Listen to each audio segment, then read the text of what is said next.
Goodbye, Mr. Song.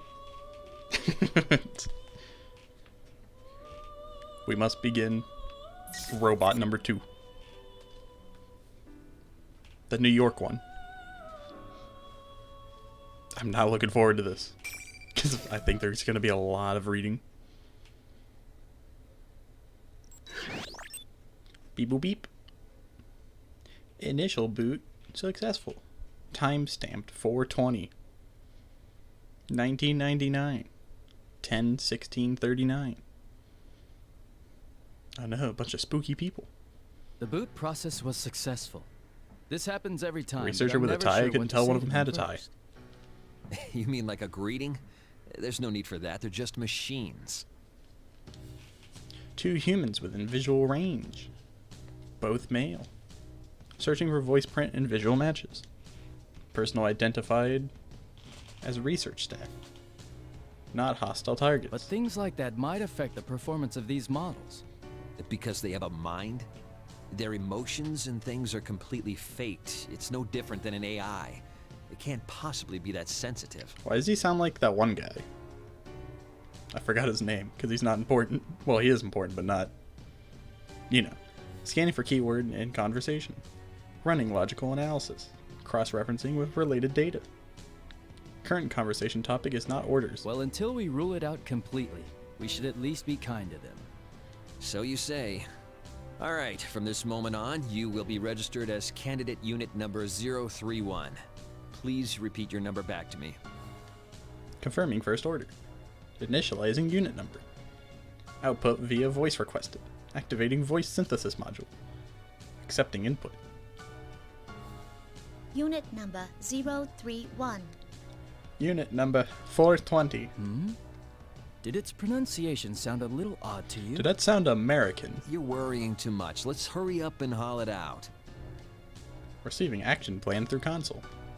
Combat test against others of same unit. Test commencing immediately after entering shock-resistant chamber within the lab. Frame stored within cage for transport. Beginning transport. Ah, so this is the one. I've been waiting to see it in action. Transport complete. Cage open. New human found. Searching for voice print and visual matches. Personnel also identified as research staff. Female. Cutting connection to outside data supply. Connection offline. Commencing cable disconnection. Now, try getting up. See, I can get behind this reading, but I know it's not going to stay like this forever. Order confirmed. What the heck? What is this, Vegeta's exercise room? Get up. Oh, look at Labrys. Initializing motion synchronization engines for motor functions. Accepting input. Safety limiters active. Balance control gyros functional. Overall movement systems functional. This model's loaded with a nearly pure form of that crystal. I can't wait to see what kind of results it gets. Crystal? Unit number 031, can you hear me? No. Confirm your surroundings. Tell us any abnormalities you're feeling in your sensors or any other functions. This room looks like I'm going to die. Order confirmed. Beginning simple self-diagnostic. Temperature, humidity, pressure, air composition. Lumens sound all within normal levels. Visual data with expected color spectrum. All systems function. The readouts seem fine. Monitoring system is fully operational. Okay, we're gonna test your performance inside the battle chamber now. When you hear the buzzer, consider everything that moves an enemy and eliminate them. When you hear the buzzer, give me the first answer on the board. Order confirmed. Time to murder. Awaiting the signal to begin the test. Exit. Confirmed to be sealed. Room shape approximately cylindrical. Height approximately 11 meters. Area approximately 154 square meters. Can I get this in American? High energy light source is found in outer wall. Assumed to be fire resistant, bulletproof. Sorry to do this just after you've woken up, but it'll be good to put you through your paces. Release of facing hatch detected. Mobile objects intruding into chamber. 7 objects in total. Scanning for visual matches. Analysis non-human. Confirmed as same model units of humanoid weapons. Hostile markers confirmed. Classifying as hostile units. Releasing safety limiters. Combat limiters now set at 70%. Exits confirmed resealed. Test commencement signal received. Targets hostile humanoid weapons. Commencing battle. Am I fighting? Okay. Oh, new cutscene. Also probably really loud.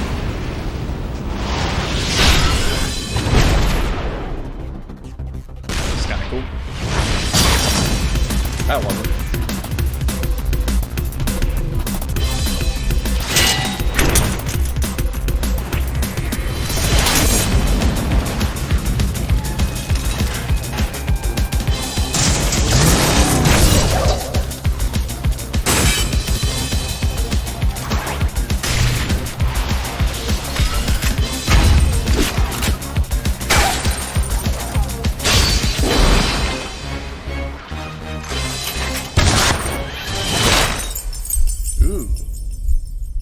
Why'd they make that look so graphic? Saw them teeth break and everything. Camera quit looking at her butt. She's a robot.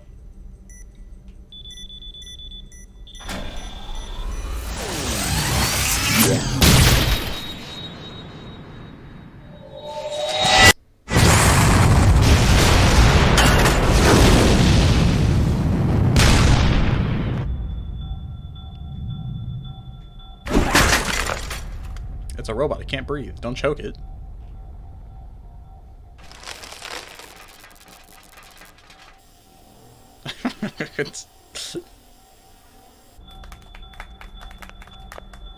Oh no, it's developed a heart. Whatever will we do?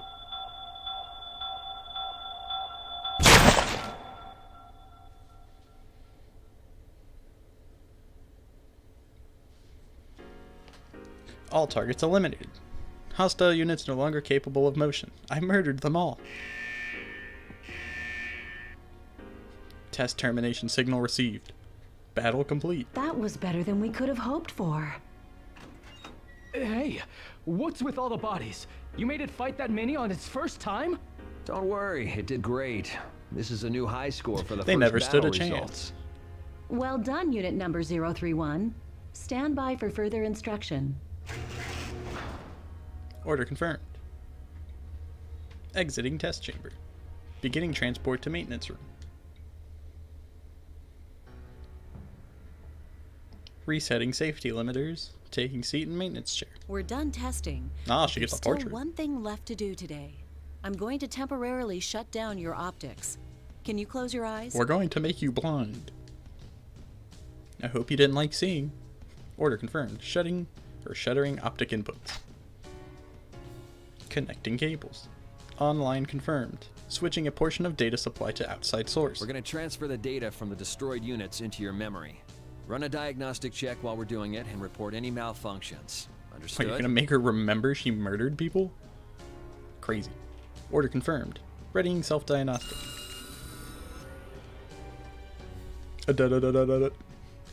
Initiating data transfer. Initiating personality module link. Initializing diagnostic of transfer data and sorting procedures. Sector 001 close combat control data. Will investigate improvement of tactical patterns through synthesis and acquisition of data. Dividing into categories for sorting. Sector 002 evasion action control data. Will investigate improvement of tactical patterns through synthesis and acquisition of data. Dividing into categories for sorting. Sector 003 non-battle data. Error excluding.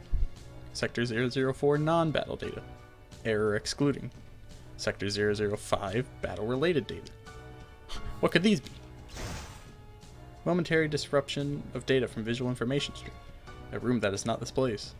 Outdoor scenery thought to be at night. Scenes of multiple units of the same type gathering outside of the battle chamber. Could these be memories? Visual memories? They are obviously unrelated to the mission. Why have apparently purposeless memories been preserved this long? 20 to 40% of the information data extracted from all 7 units are confirmed to be such information. Incomprehensible. What is Anything this? to report? Cables disconnected. Time elapsed during data transfer approximately 5 minutes. Reopening optic inputs, calibrating servos. All right then, unit number 031, give us a simple report of today's battle results. Why does he look like the teacher from Persona 3? Order confirmed. Delivering oral report of test results. This was the first test battle against others of my model. 7 units destroyed. Below 15% damage sustained. Don't seem to be any problems. Was that... Was that an accent? Unusual expression detected from research staff. Facial recognition library indicates surprise. Did I say something funny? Does it have an accent? Accent? Do you not understand the words coming out of my mouth? No, we do, but See? I wasn't hearing things. The unit's speech really is peculiar. You don't need to yell. Is the language interface not set to default? Sheesh. If we'd known this, we would have reset it in advance. You just have a setting that's just like normal language and then Yeah, the base's personality American. might be coming out. I wouldn't be surprised if some of the volunteers were from the Kansai area. oh right, they would be hearing Japanese. but it just woke up. From Would it Kansai, be that's exhibiting such distinct Majima? mannerisms this early? It may be the effect of an enlarged plume of dusk, the basis of their mind. Perhaps it's accelerating their personality development. Exchange of opinions taking place on unexplained aberrance in speech pattern. Or aberrance. Hypothesis offered that language interface setting fall outside expected result. Review of recent conversation does not reveal certain discrepancies. Internal monologue is within expected patterns, but oral output induces anomalies. Anomalies not affecting meaning. No impediment to communication predicament. But I don't want to waste this feedback data. Those are the best results we've ever seen. Gotta throwing big words at me. Leave it. It'll be fine.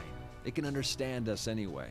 This is just one of those things that makes science interesting. We'll just have to get used to the accent. There you go again. This unit is going to be communicating with the others. What if this effect spreads? I like how they gave these guys portraits, but they didn't give them eyes. Not only that, but because this is an anomaly, it doesn't seem to have a 100% accurate accent either. But if it has a personality, that might speed up the development of its mind. Yeah, she's right. The 3 researchers are standing around the maintenance chair. Each holds a tablet and examines the display on the chair. All right, unit number 031, we'll explain things from the top. No, my number is 034, or is number 420. Voice pattern consistent with research staff. You are a weapon created to fight against unique enemies. Therefore, your combat performance is prioritized over all else. But in order for you to use a particular ability, you've been given a certain amount of awareness. And that makes your performance difficult to quantify, so we've been pitting test units against each other as a selective growth process. You've been having me kill my sisters. It's all in the service of achieving higher performance, and we don't want to waste any plumes of dusk. Plumes of Dusk. Interesting. Accessing archives. Search term, Plume of Dusk. 1 match found. A crystalline substance at the core of personality modules. Its name derives from its thin, plate-like shape resembling a shed bird's feather. In addition to its circuit-like structure, it has an unnatural vital reaction in response to external stimulus. Similar to a living thing, yet different. It is thought to exist in a state between mind and matter, mass and information. The details are unknown. Oh, so they're just harnessing the Velvet Room. There are 12 others subheadings classified under level 7 clearance. Access denied. Matter interpreted as the core of personality modules. But regardless of your ego, there is one rule you must abide by. No killing people. You might as well think of it as an order. One rule to abide by. Awaiting order. The only order is to destroy everything we identify as enemies and to emerge victorious. Though your ego will give you some flexibility when planning tactics, there's no need to think about extraneous side issues. Use everything you have to win a fight. That's all you need to concentrate on. Order confirmed. Understood. Destroy identified enemies and emerge victorious. A clear order. It is consistent with the role of a weapon. No abnormalities. Everything is clear. Oh. Labrys. Underwent maintenance on the chair after the test battle. Post-reboot diagnostics showed status normal. The time was 1900 hours. Research staff set new activity cycle. All units will exit standby mode at 9 o'clock. Tests will be conducted at irregular intervals until 1700 hours. Maintenance and setup will take place until 1900 hours. Afterwards, time is allowed to be spent in the outdoor area of the grounds. You guys get to go touch some grass. On returning, enter standby mode within the cage. Instructions are to repeat these actions until unable to continue. The next item on the new schedule is to spend time in the outdoor area. Parameters of spending time unknown. Hypothesize that the meaning is to remain on standby and wait for time to pass. Hypothesis unnecessary. The schedule must be followed. Exiting building. Outdoor area reached. Light levels limited due to time of day. Many trees are visible in the environment. It is almost entirely consistent with known data from the off-limits area. The ground is different from the laboratory's artificial flooring. The soil is exposed. Various natural plants are here. A certain amount of time must be spent here. The intentions may be to heighten basic response capabilities in the natural world. Others of the same unit can be seen stepping into the central area, reassessing the surroundings on various spectra. Unlike the combat test, no hostile unit markers detected. Hypothetical, in combat under current conditions, what tactics would be effective? I reassess the surroundings as a combat environment. I assign value to various geographical features. I survey the topography on the outskirts of the environment. I detect unusual movement in one unit. Other units are also surveying the environment, but this unit is crouched while holding something in its right arm. I do not deem this unit's unusual actions to be a threat. I approach it in order to make inquiries. Upon my approach, the unit turns around and stands. It's a pleasure meeting you. Ah, she's the one I've seen. I process this statement.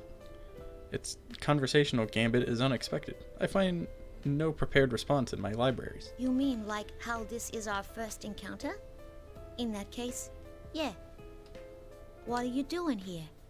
I've never heard your accent before. It's intriguing. They said stuff about my accent too earlier. Do I really talk that funny? Yes, you're hilarious. I wouldn't say it's strange. It was just surprising. Why do they look so similar, but the one on the left seems so much older? The unit looks over again and then speaks quietly to something in its right hand. I examine what it holds. It is an organism. Is it a worm? No. It's a body and covered in white fur. What's that thing? It's a dog. It's it a must dog? have wandered in. Organism's parameters are consistent with assessed data on dog. Its size does not present a threat. The search of its specific breed is cancelled. A dog. I was gonna guess worm. The unit turns its gaze back to me. My unit number is 024. I wouldn't call it my name, but that's how they refer to me. Her name is 420 backwards. What's yours? The unit has provided its designation despite no prior inquiry. Reason unknown. I'm unit number 031. They're up to the 30s. I see. That must mean they're finally creating units loaded with full-sized ones. The dog barks. A scan of the surroundings shows several units turning to investigate. All units ignore it and look away. This one wants to say hello too. It does? You can understand what dogs say? Kind of. After carefully comparing That its would add up. mannerisms and slight variances in its barking, I just figured it out. Because Igus could understand Koromaru. Its right hand pats the dog's head, while its left scratches the dog's neck. Number 420 backwards continues to make various forms of contact with the dog. Number 024's actions are consistent with styles of communication.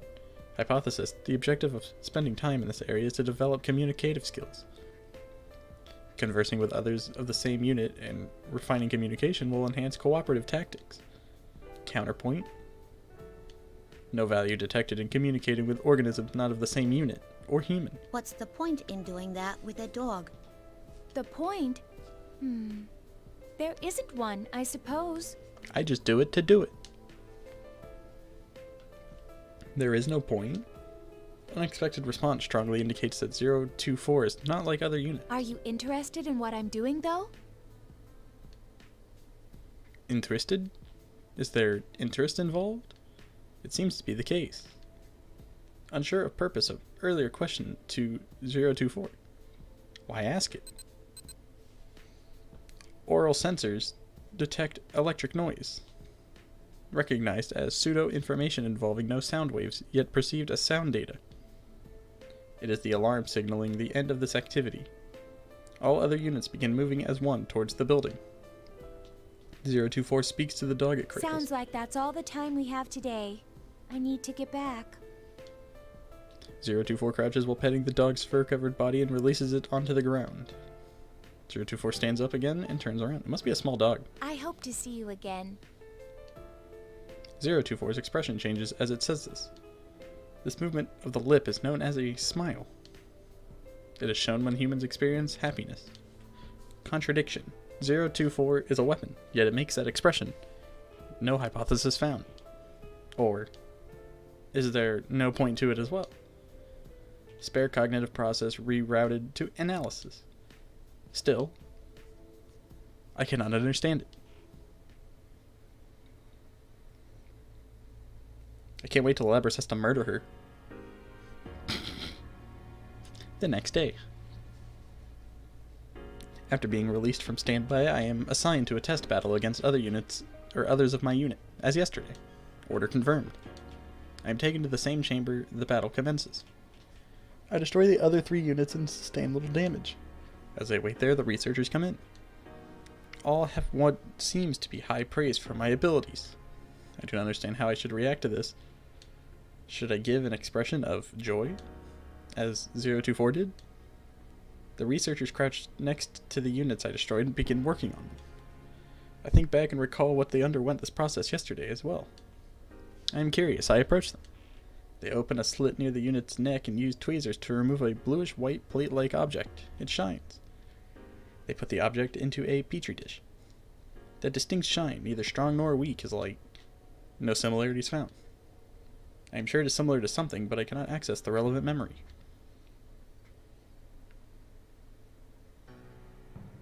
Well, Spooky let's music. get right to the feedback on today's battle. As I sit in the maintenance chair, they connect a cable to me. The cable terminates all midsection of a large device where petri dishes from earlier are placed. There are a total of 3. Each contains a bluish-white plate-like object. What's that? The researcher's expression subtly changes. She is surprised. It only lasts for a moment before it fades. This is a plume of dusk. Each of the units you destroyed had one inside them. These are much smaller than the one installed in you, though. And now we're going to put them in you. I know what this is. This is a plume of dusk, installed in me too. Yeah, she just said this. This unknown substance forms the core of my personality module. I was aware of its existence, but this is my first time seeing it. Yeah, same. These are the 3 personality cores of the units I destroyed. They contain not only combat data, but memories and experiences. And now I'm going to know what it feels like to die. It is not long before the extracted data download begins. I sort for the data relevant of enhancing battle performance and incorporate it into my own. The process takes much less time than the initial transfer from yesterday. During that time, I recall what took place last night. There are cases where non-combat data is preserved. Such memories are included in this download as well. Visual memories of outdoors at night.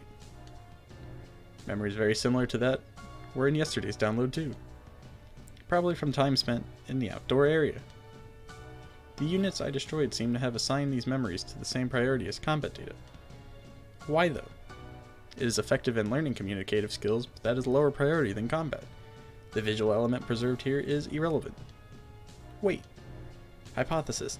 The units I destroyed had their own priorities and values. Other than executing orders and performing in battle, this line of thought leads to a realization. This thought process I am undergoing right now. It is not executing an order, nor is it contributing to battle performance. I once again look towards the plume of dust inside the petri dish. Something almost exactly like it is installed in me. Then, were the destroyed units thinking along similar lines as mine until yesterday? I feel a twinge within me. It is different from detecting an error or interface. What is this? I have no answer. That's a guilt. Sadness. You murdered them. And you'll do it again. Oh, back outdoors.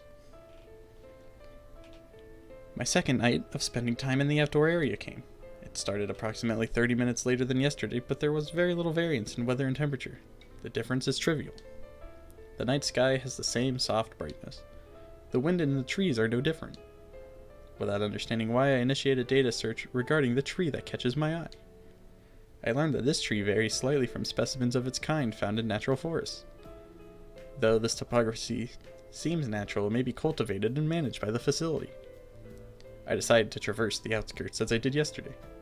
It is not long before a familiar unit comes into view. There is no need to run a scan for visual matches. I know that it is unit number 024, aka 420. Backwards. 024's left side is turned towards me. It is sitting on a large rock. When I approach, 024 notices me and turns around. Are you looking for something? 024 initiates conversation. Huh? Activate Who, me? panic mode. I just wondered if you were looking for me. I did express a hope yesterday that we would meet again after all. Silly 024, you can't hope. You're a robot. I was looking for 024. It's true. I may have been.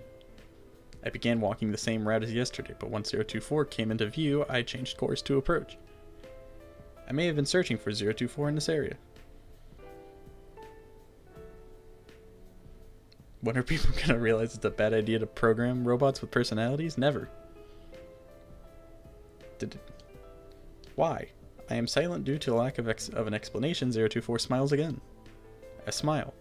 Yeah, especially giving personalities to a robot that has to kill other robots with personalities. What was the cause of that expression this time? I do not comprehend. Like so many other things. Would you like to sit with me? This rock is large enough to accommodate us both. No, that's kind of gay. Actually, I will do that. It would be more relaxing than standing.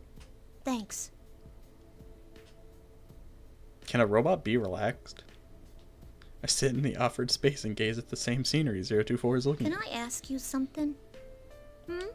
What is it? I decide to voice the doubt I experienced during the combat test today. In my limited experience, 024 has a better comprehension of such matters. Do other units think about stuff that doesn't have to do with fighting and missions? Do you have such thoughts? To tell you the truth, I can't really say. Feels like I do, though. 024 is silent for a duration before speaking Units again. of our model are all given a mind. It's so that we can eventually develop what is called an ego. So then we can all bear a persona. The reason our appearance closely resembles that of humans is related. It's to foster self-awareness similar to a human's. But we will never look like humans, because then if we couldn't tell each other apart, then the society would crumble. Have you not been told about personas? Personas?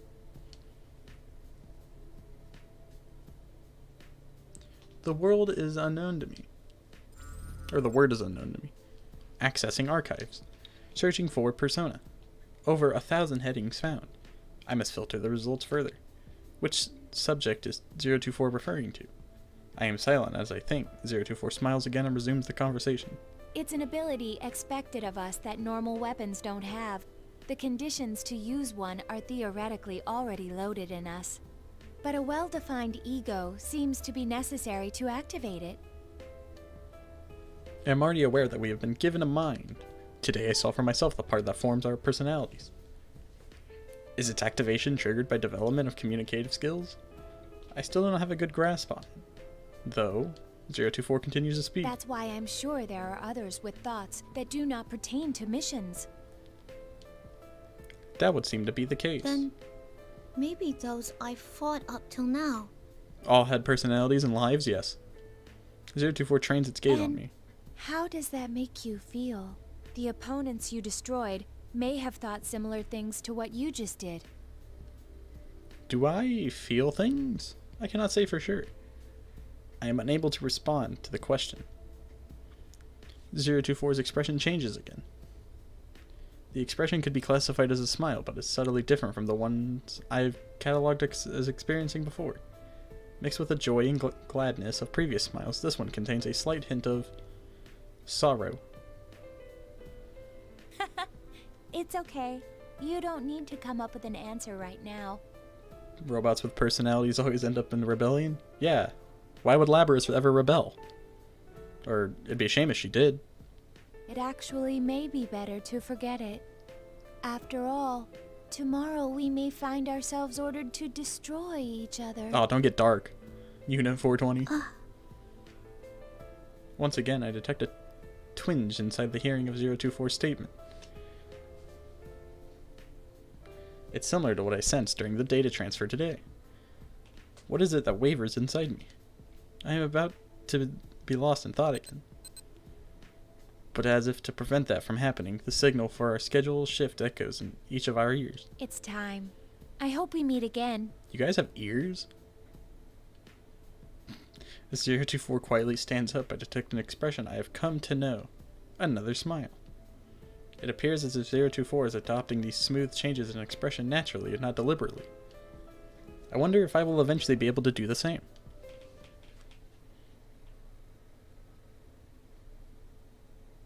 Oh, it's time to murder. Another night passes. Another combat test takes place the next day. Just as scheduled, I face units flagged as enemies within the test chamber.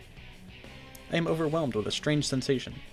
The way that my opponents are expressionless now seems strange to me. There is no intent or cognition evidence in their faces. They wear no expressions. They are blank. There is nothing wrong with them. That would be my normal assessment, but I recall 024's image. The blankness of these faces and 024's expressionless face are different somehow. Even when 024 had no particular expression, it was not this blank. Not every portion of that face was neutral. Further analysis shows that the same is true for humans. The researchers are never completely mechanical and expressionless. I look at the hostile flagged units again. They are the same unit types as me. They were given a mind and may potentially develop an ego later. I recall 024's statement again. Do you feel something when you destroy an opponent that may be thinking the same things as you? I am on the verge of entering a long train of thought when the enemy moves. I shake off my doubts and focus on the battle. I study the opponent's movement. I formulate the most efficient method of damaging it. I execute the method. Over and over. The array of actions I have to select from and my flexibility in linking them will decide the outcome. Having already received 10 units worth of downloaded data, I am likely second to none regarding the scope of possibilities in this respect. At times, I can even anticipate their next actions. Since my opponents are the same unit type as me, their tactics are determined using the same thought processes as mine. That's right, they think the same things as me.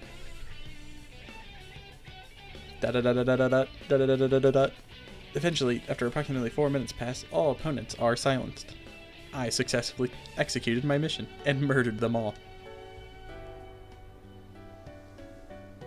The day after that, I archived victory in the combat test within the same efficiency. It is easy to eliminate them. I first begin by targeting their weapons. It is not always necessary to destroy their main body. If they are incapable of resisting further, the battle is over. It is the most effective way. I win the next day, and the next day. Units geared for close combat with no external weapons give me no choice but to damage their chassis. But even then, there is an order to things. If I destroy parts that present a threat, such as the motor functions of their limbs, the match should be considered as won. Soon afterwards, the buzzer signaling the end of the test echoes, just as I expected. I catch myself rushing over to the unit collapsed on the ground. I have only destroyed the unit's arms and legs. It is still conscious. But I realize I do not know its unit number. I am at a loss how to address the unit. The opponent asks me a question, then that I did not You expect. seemed to deliberately avoid attacking the face or the neck in that battle. Why? Huh? I am momentarily at a loss for words. What the unit says is true. There is no damage to its face. I review my actions during the battle and find that at no point did I attack its neck either. I don't know, we already saw Labrys, like, slam a face and watch it, like, crumble. So, you know. The cranial region is where the plume of dusk is housed. It is if it is destroyed in any type of unit, that unit will fail. Aiming to disarm an opponent is effective, but targeting weaknesses is obviously the more efficient tactic. And yet, I avoided doing so. I don't know.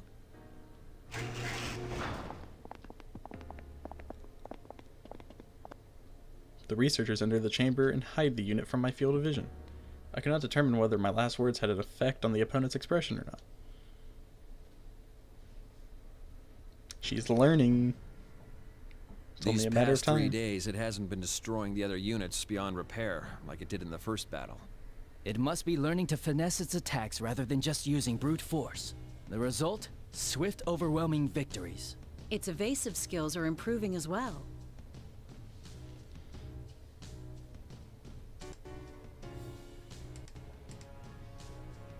That level of flexibility and evasive action could never be replicated by chaining predefined maneuvers. I love how having the Epic Game Store downloaded on my computer, it just brings up notifications on my computer that I forcefully have to get rid of. This unit's collected a good amount of feedback data too. It's growing steadily, feeding on the bones of its kills. You don't have to say it like that. The researchers are preparing for the download. Growing, destroying them and absorbing their data. That's what growing is? Since I thoroughly destroyed few of my opponents these last few days, some of their bodies were salvaged. While I downloaded their data, I always kept their still bodies within view.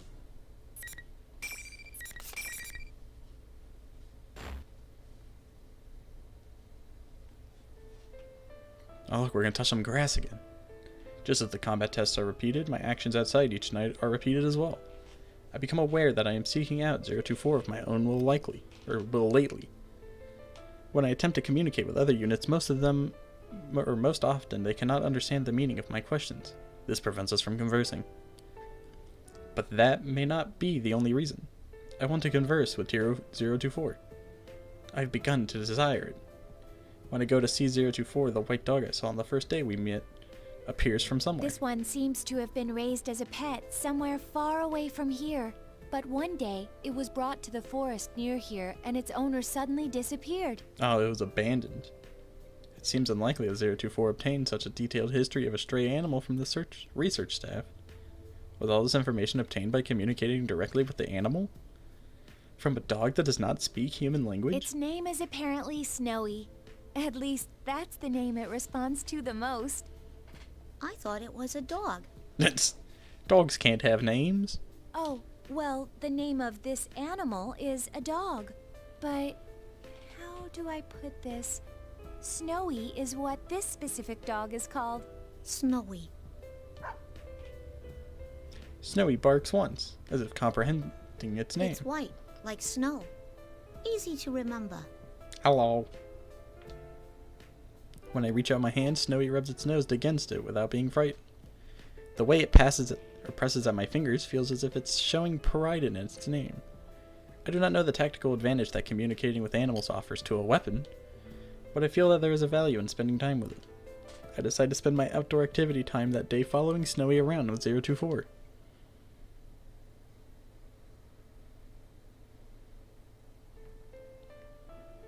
Nah, what do you mean? Nothing can go wrong by giving a robot the dead memories of a friend. It is outdoor activity time on the next night. When I arrive in the outdoor area, I am listening for a certain sound. I hear this sound intermediately, every 4 to 7 seconds. I had wondered about the unknown ambient sound since the first day, but I determined that it wasn't a threat and focused my consciousness on other things. Tonight, I increased my microphone sensitivity to maximum and concentrate on that sound. It is similar to something familiar. I scan my memories until I realize what it is. It is the sound of water. I hear it when the staff uses a device to clean their hands and tools. The waveform has some similarities to that.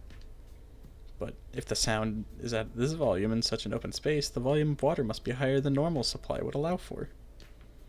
What could it be? I contemplate asking 024. It is clear that 024 knows much more than I do. I begin walking in search of 024. Where could 024 be? I go to where we spoke a number of times previously, but 024 is not there. 024 is also not at the rock where we sat together. Is 024 not here? I quickly discard the possibility. We're not ordered what to do while we are here, but coming to this outdoor area is an order. If post-testing diagnostics show no abnormalities, we are all to report directly here. I consider this. If there are no abnormalities. I feel a twinge in my chest. It is larger than ever. 024 will be here if there are no abnormalities. But what if there were such abnormalities? What if 024 was damaged during the combat tests? And sustaining damage is not necessarily the extent of the problem. Could it be? I realize that my arms are trembling slightly. It is not a conscious movement. I cannot make it stop. It is possible that perhaps 024 lost in a combat test and was destroyed. In these circumstances, it would be expected for such a day to come. What if 024? What if she never came here again? Oh, this is where you went. You weren't at the usual spot, so I was looking for you. Aw, you prevented Labrys from committing a murder. Until I heard the voice from behind me, my sensors had stopped accepting input. No sound, no light, nothing.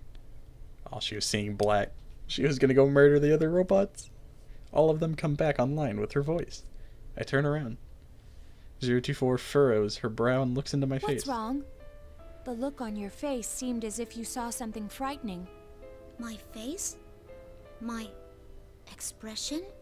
Frightening? Yeah, robots are a bad idea. Scared? I do not comprehend. I cannot make that judgment. Are you perhaps scared of fighting? Nah, I don't think that's it. What is this? I can't tell. Am I scared? Scared of what? That she will disappear? During an operation, it is possible that I might assign greater priority to other units' safety than my own. But we are not in operation now. And this emotion is not the same anyways. Yeah, can't wait till you have to kill her. You know? It's a different emotion. An emotion? I have emotions? Name one game or movies where the robots are the good guys? Persona 3. Easy. I looked at 024's face pleadingly, but I cannot put my question into words. I cannot express my feelings to her. And though 024 sees this, she says nothing. Because in Persona 3, only Aegis existed. Not all these other robots. She only smiles tenderly. It's the same smile she showed once. It looks happy, but also sad. During that night's outdoor activity time, neither 024 nor I speak much. We just walk together side by side without saying anything. I do not take the opportunity to ask her about the intermittent sound of water. Didn't they just make a killer robot? No, it's fine. It is the next day. I detect some sort of weight in my chest. I am aware that there is no physical weight here. It is most likely a psychological phenomenon. I perform a vocabulary search. The idiom of being heavy-hearted applies best.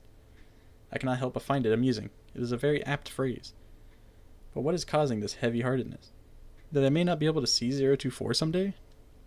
That may be it. But I do not think that is all. Over the next few days, I spent my time without finding an answer to the question. Each night after the combat tests, when it is time for outdoor activities, I seek out 024 first.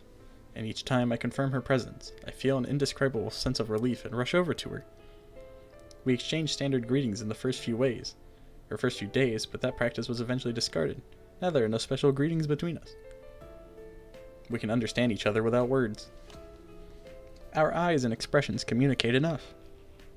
Tonight I find 024 and rush to her as usual. There are no words, only an exchange of smiles.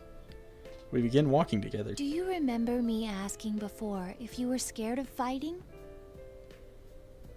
I nod. To tell the truth, I'm scared of it too. Her confession is surprising. It is counter to our nature as weapons.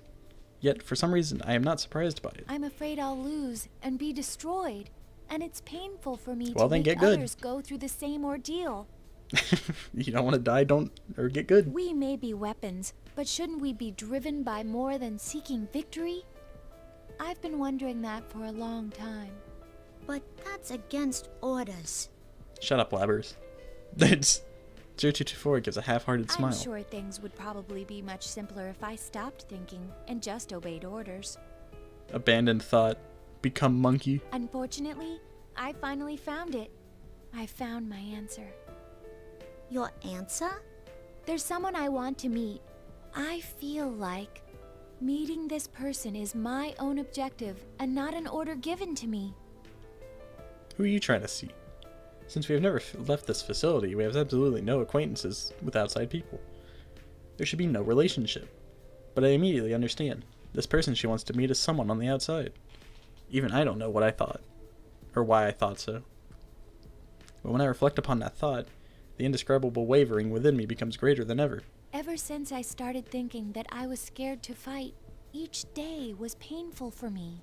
If I'm going to feel this way until the day I lose, I even thought it would be better if I lost on purpose. Ooh. But I won't think that anymore. Well, just fight I Labrys. feel She glad won't kill now you. that I exist. I mean, we're loved after all. Loved? That's right. I repeat that to myself. The word loved. I do not comprehend. But when I look at her gaze, her clear eyes seem to be beyond the sky. Her statement seems correct. I feel that this must be something vital. Who could ever love a robot?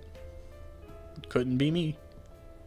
As I watch her try to express something without words, it is hard to believe she is the same unit type as me.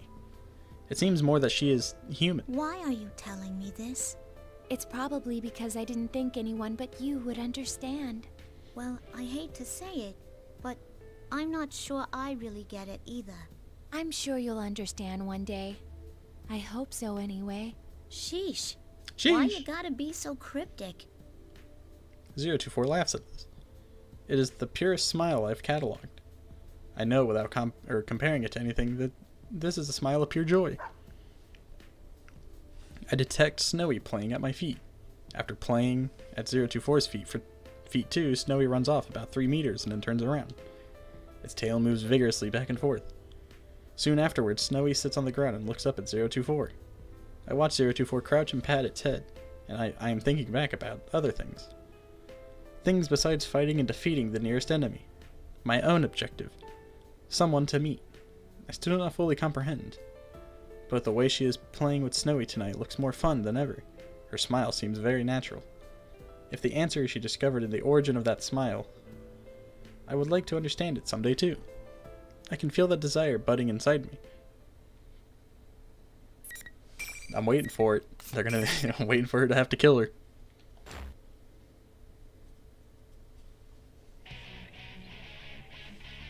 Once again, I participate in a combat test. Once again, I claim victory without destroying my opponent. I target only her weapons and limbs. I elect not to employ the tactic of targeting the weakness in their cranial regions. I believe that if they think the same things as I do, they would not wish for their personality modules to cease functioning. Though, even if I do not destroy them, the research staff will remove their plumes of dust. Either way, their functions will be suspended. My actions are difficult to justify. But I feel that suspension through destruction is not the subtle end for them. Or a suitable end. That is what I think when I rationalize it by applying the criteria to myself. I do not think anyone would want their consciousness to be terminated by those like them. I find myself more conscious of the damage I sustain and my efficiency in combat than ever. Depending on my results, I may eventually be ordered to destroy them. To prevent that from happening, I must continue fielding favorable results. It becomes easy to fight, or to continue fighting with that objective in mind. That is becoming my new objective. I am theoretically being tested on destroying my opponents, but I have begun fighting so that they will not be destroyed. Paradoxically, this has caused my results to improve. Could this be considered going against orders? My strike shatters the servos in the opponent's pivot leg. She falls to the ground, unable to stay upright. Her weapon has already been destroyed. She should be incapable of resisting now. But the buzzer signaling the end of the test does not sound. As I wonder why, I hear a grating metallic sound from the opponent. She leaps onto me with her one good arm and leg. What's the matter, number 031? Hurry up and terminate the target. I do not know what to do. My opponent is acting contrary to her own safety. I grant that this is the only action left to her, but she will destroy herself before inflicting any damage to me.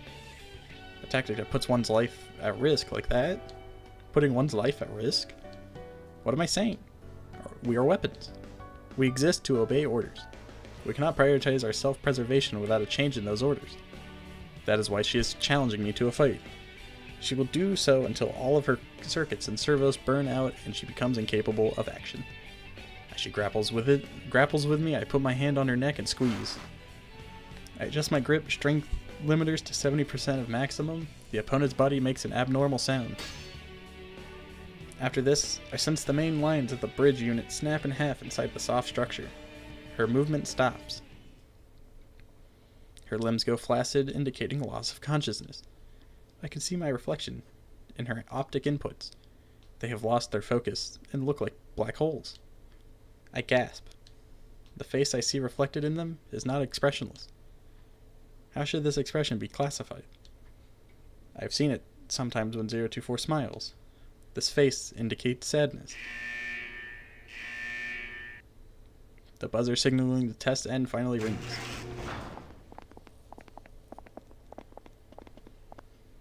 The researchers enter the chamber. I am used to this scene. Now that was pretty impressive. You think it's because of the size of her plume? Funny that one little part could make such a difference. Indeed.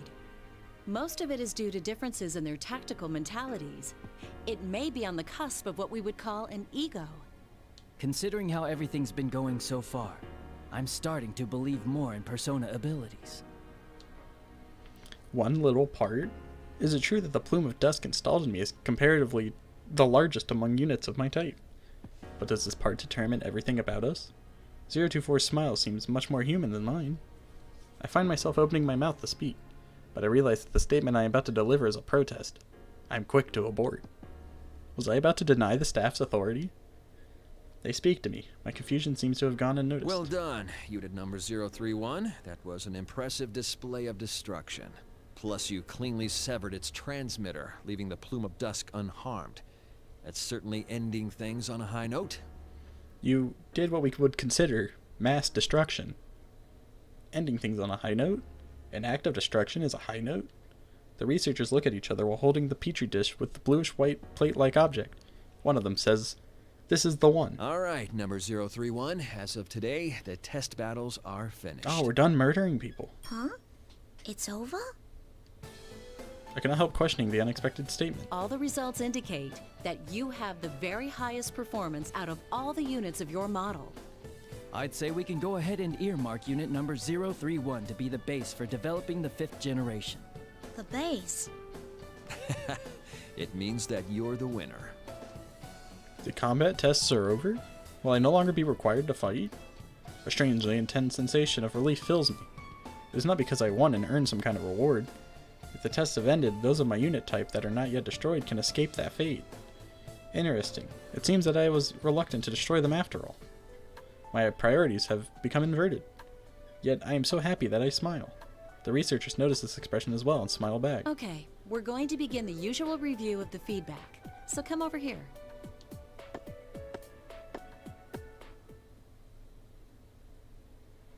Oh boy. When the download begins, the memories and thoughts of my recent opponents flow into me along with vivid images.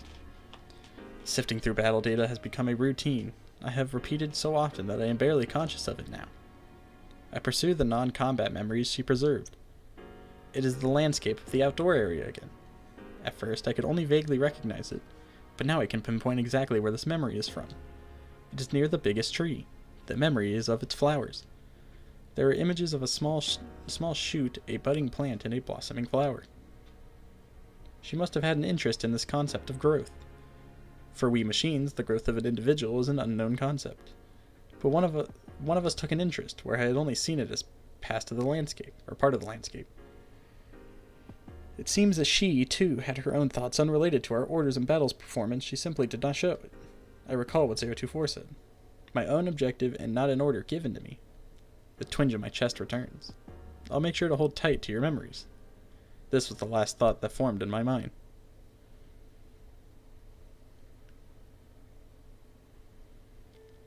God, there's so much reading.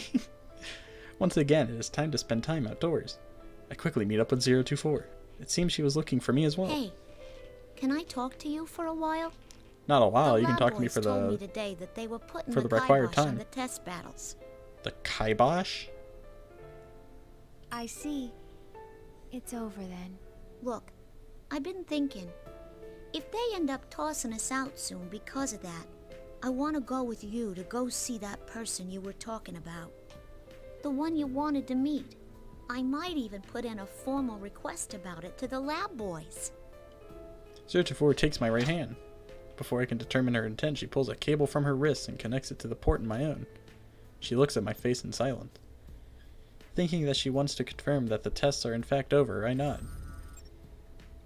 But the data that transfers in from her to me, or is from her to me, the packets that flow through the cable form a signal, or a single very small archive file. If you are still safe when everything is over, open this file. 024 removes the cable but keeps hold of my hand. What do you mean, when everything is over? It's How never a come good I can't line. Look at it now. If I had to answer, I would say because it wouldn't be fair. Whenever a character says when this is all over, you know they're gonna die. Fair? She smiles and does not answer. It is that same unsure expression. It is a smile, but there is sadness in it. It would be wonderful if I could go with you to see her. Her. Her. So this person you're looking forward to meeting is a girl? 024 nods But slowly. it's strange. Even though my wish may not come true, I still feel satisfied for some reason. How bizarre. It's a fervent wish of mine, too. She looks towards the sky and smiles faintly. This time it contains more than sadness. There are too many emotions for me to parse, all reflected in that one expression. I believe in you. I can tell you this because I trust you. You're fighting a dragon demon with planets. Interesting. Maybe that's why I feel so at peace. I can die happy knowing that I made a friend. Maybe. This is what it is to feel alive. Alive? It has happened again. I do not comprehend the meaning of the word, yet I feel a twinge inside. I look at the sky in an attempt to follow her gaze. There is nothing there to hint at her meaning, but I still wanted to get closer to her. She wishes for me to understand. I want to grant her wish. From then on, we spend our time looking up at the sky in silence. Eventually, the signal, "The time is up," reaches our ears. That is when I notice that the moon has appeared from behind the laboratory building. I see. I thought that the light emanating from the plumes of dust reminded me of something. I now know what it is. It is very similar to the light the moon is in the night sky. Remember when this was Persona 4?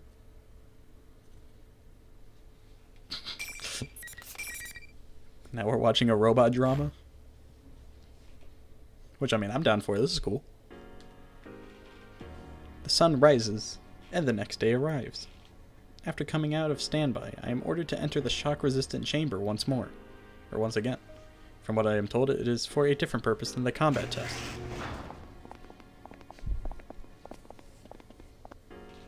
Soon afterwards, the 3 researchers who supervise the feedback downloads appear. Sounds like it's decided. We'll discontinue use of the name Unit Number 031. Oh, Generation you're gonna get a 5 name. Labrys will be this unit's new name. Labrys. Labrys. That's your name. The official one's much longer. Generation 5 Anti-Shadow...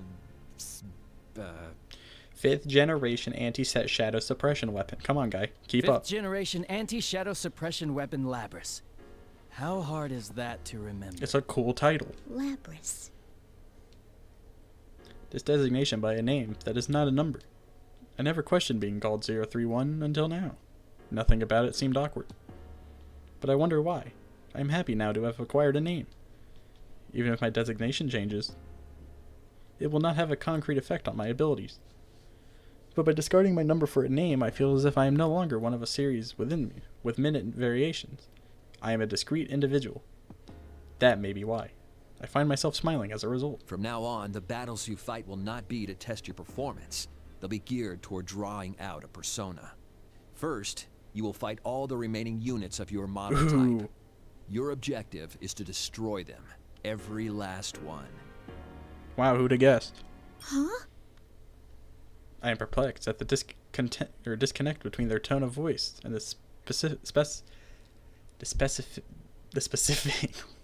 why'd I struggle? Specifics of the order. Fight against all remaining units of my model type? Destroy every last one of them? The fear impulse and self-preservation instinct seem to be the key to activating a persona. This is the most effective method of inducing extreme mental stress. Stress? Come on, you don't have to go this far. Have you ever heard of the Super Saiyan? The form that triggers under intense stress and pressure? Yeah, you're going to be doing the same. Well, that's a first. None of them have ever protested like that. Well, at least that's a sign that its ego is developing. You told me it was over. I thought I wouldn't have to do these things anymore. You. Ain't there some other way? If there is, please, let me do that instead. I don't want to fight him anymore. The three researchers look at me with an apparent surprise on their faces. Did my protest get through to them? I hope so, but... That's a surprise. Such natural speech patterns. I hadn't thought its personality would develop this fast. All the data's being recorded now. Let's compare them and look at which stages they improve at. They smile while muttering to themselves. I am at a complete loss for words. They are not machines, but humans, and on top of that, they are my creators. Surely they are able to understand what I am saying. Yet their current expression, until now, I thought that they were understanding people who treated us as close to human. I was wrong. I am only an object to them. No matter what I say, they will see it as a response to stimulus. Behind their gentle attitudes, we are nothing more than test subjects. They hold no emotion or emotional attachment to it. They do not focus on what I am saying. They are only interested in it as a reaction.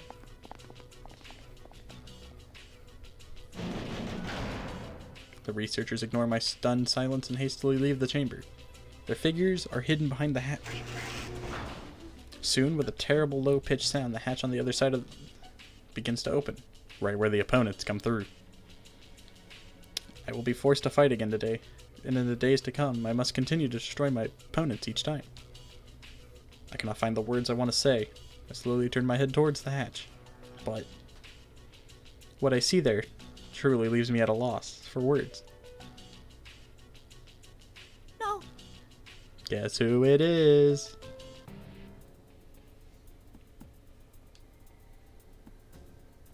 The opponent emerging from the hatch is 024. There is no smile or sadness on her face. She is quietly standing there expressionless. 024 steps into the chamber while gazing at my face. The hatch slowly closes behind her. No. Why? Even I do not know who the question is addressed to. Why is she here?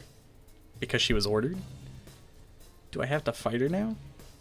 It is not quite sinking in yet, but in a sharp tone I have never heard from her before, she tells me what I must do. Draw your weapon. I can't. If you don't fight, you'll lose. I will end up destroying you. Are you willing to accept that? Why?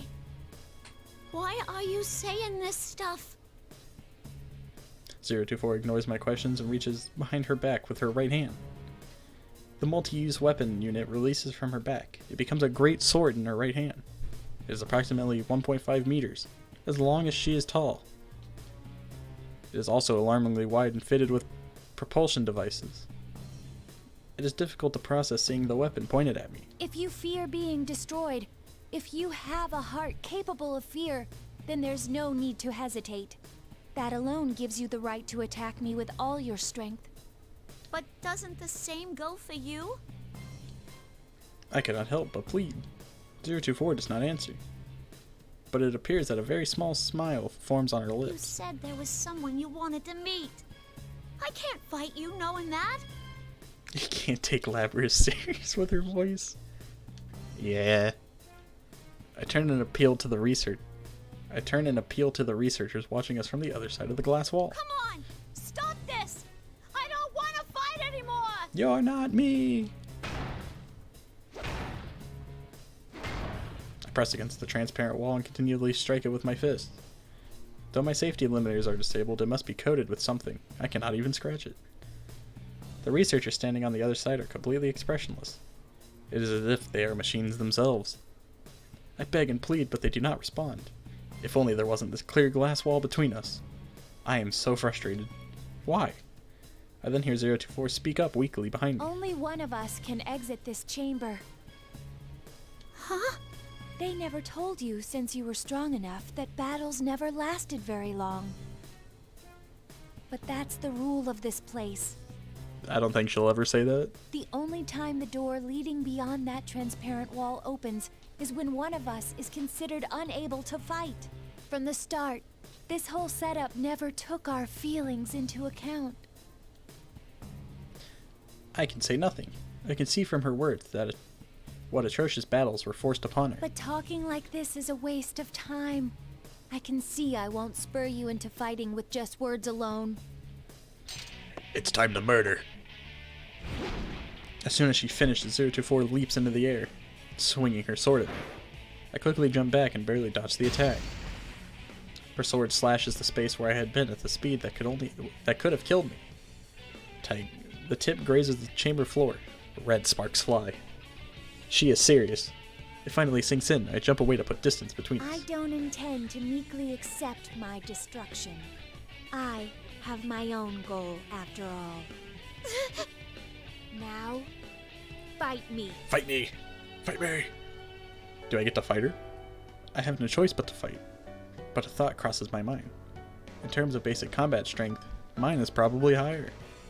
Using my usual tactics, I should be able to destroy her weapon and disable enough of her servos to prevent her from attacking. 024's ego is without a doubt more highly developed than mine. It must be of value to the researchers. If I can render her incapable of acting, I may be able to avoid the order to destroy her when she is down. I decided to bet on that possibility. I shift my priorities and fight back with all my strength. I cannot do this empty-handed. I remove my own multifunction weapon from my back and shape it into a battle axe. It pains me to do this, but it is the only way. I don't even get to see images? I repel 024's persistent sword strikes and go for her counterattack. I aim for the great sword's clasp with my battle axe. After a number of hits, it shatters.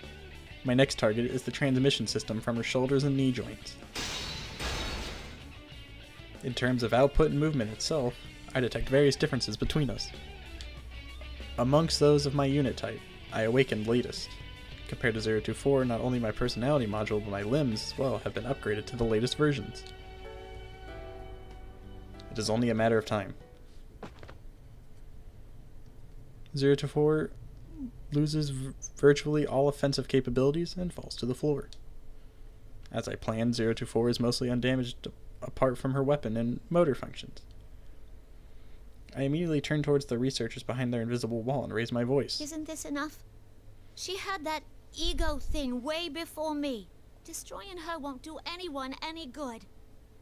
Come on. Have a heart. But hearing this, the researchers only laugh. Their faces are as joyous as when they see results that surpass their expectations. Why? What in this situation could cause such joy? 024's body, collapsed on the floor, suddenly begins to convulse. Is she gonna self-destruct? It goes still for a few seconds, and although it should not be able to move, it drags itself up. Huh? What the? Oh, her eyes are dark.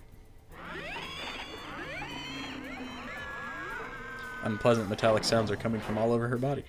It indicates that she is undergoing unreasonable stress. Still, no expression appears on 024's face. It is a cold, dull-like void. It is similar in appearance to a newly activated unit. I know as soon as I look at her, she would never make a face like this on her own. What did you do to her? It'll be coming at you with everything it has now. You better not hold back either. Didn't we break its legs and arms? Number 024 had an excellent record against others of its model. Even you might have a hard time beating this one, Labrys. I unconsciously find myself biting my lip. We are weapons. In other words, we are tools. Of course, there would be means to issue orders remotely. I recall what the one research said. This is the most effective method of inducing extreme mental stress. In other words, the more strongly I desire 024 survival, the stronger my reaction will be when forced to destroy her. That is why they laughed. I can sense the strength draining from my shoulders. There is nothing more I can attempt. All I can do is end her.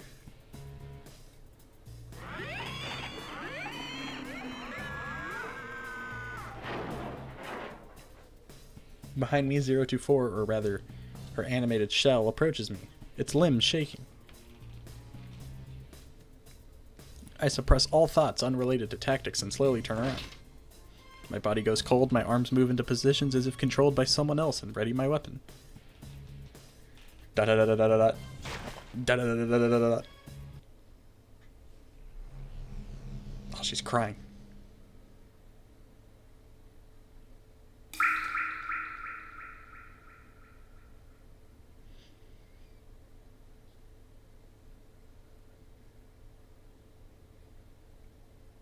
It was not a close fight. Once I decided to finish this, once I was resolved to stop her, 024 as she is now stood no chance against me.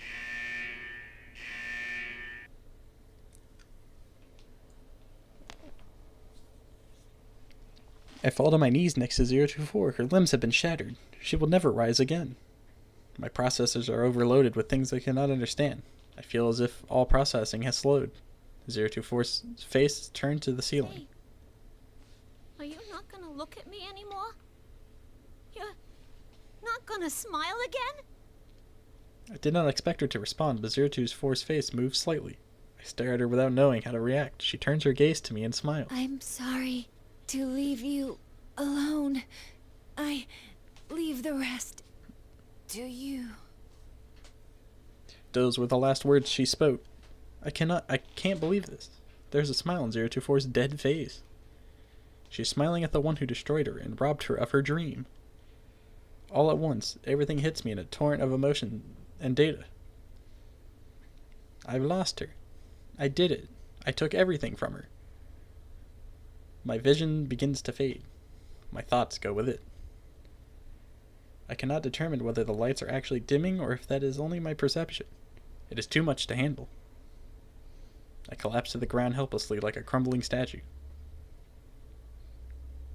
Rest in peace, 420. The next time I awaken, I am lying inside a cage. It seems I was carried out of the test chamber. The download of 024's feedback data is about to begin. The researchers seem to have taken my sudden loss of consciousness seriously. I am confined in a cage instead of sitting in the usual maintenance chair. The researchers keep repeating the word interesting. So this is how they react when extreme mental stress is induced. I can hear their voices clearly. They seem to derive pleasure from the fact that I lost consciousness due to a mental stress, rather than physical damage. Cables are connected to my body, one after another. The data download begins. All of 024's information. Combat data, various records, and the memories she experienced. All of it flows into me. My eyes widen in surprise. Everything is so vibrant. It is so clear that it is indistinguishable from actually experiencing them. This is the first time I have received memories with such vivid images. All of the images are linked to records of the emotions she felt in relation to them. They are so strongly linked that my screening protocols cannot distinguish them from human thought. The outdoor area where we spent time. The big tree whose branches we examined. That sound of water we heard periodically. Snowy running around and playing. As I relive 024's experience, I pick up an unfamiliar voice. There is no associated image data.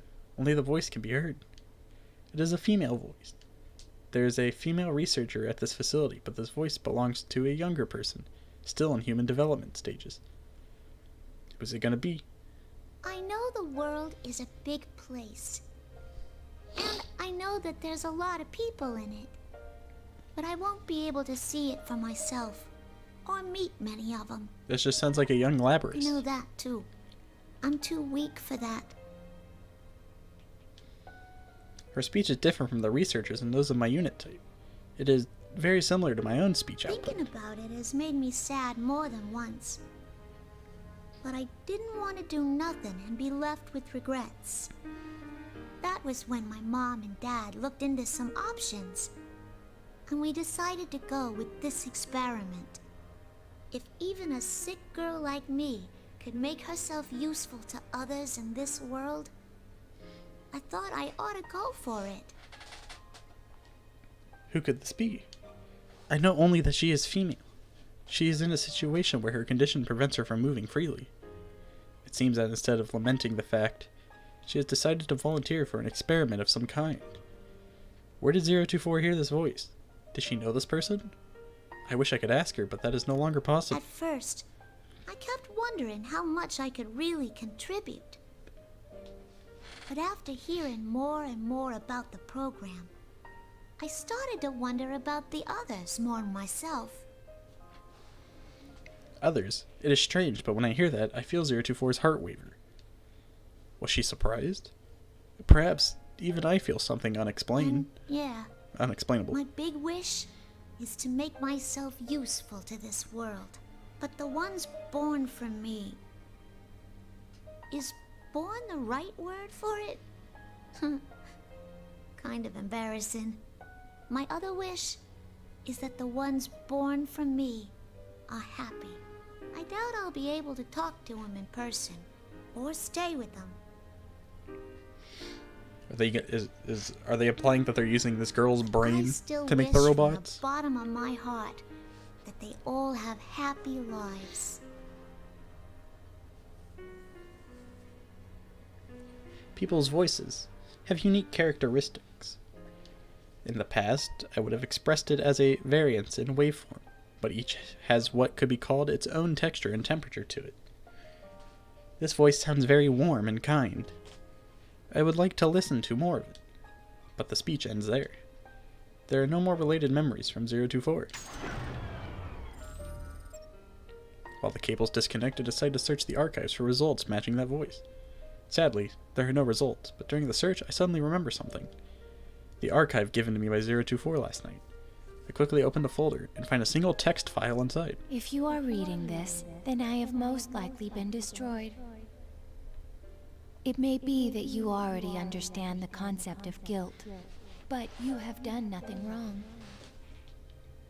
If you are still safe when everything is over, she must have meant it after I defeated her in combat. 024 knew what would happen to those who lost in the trial.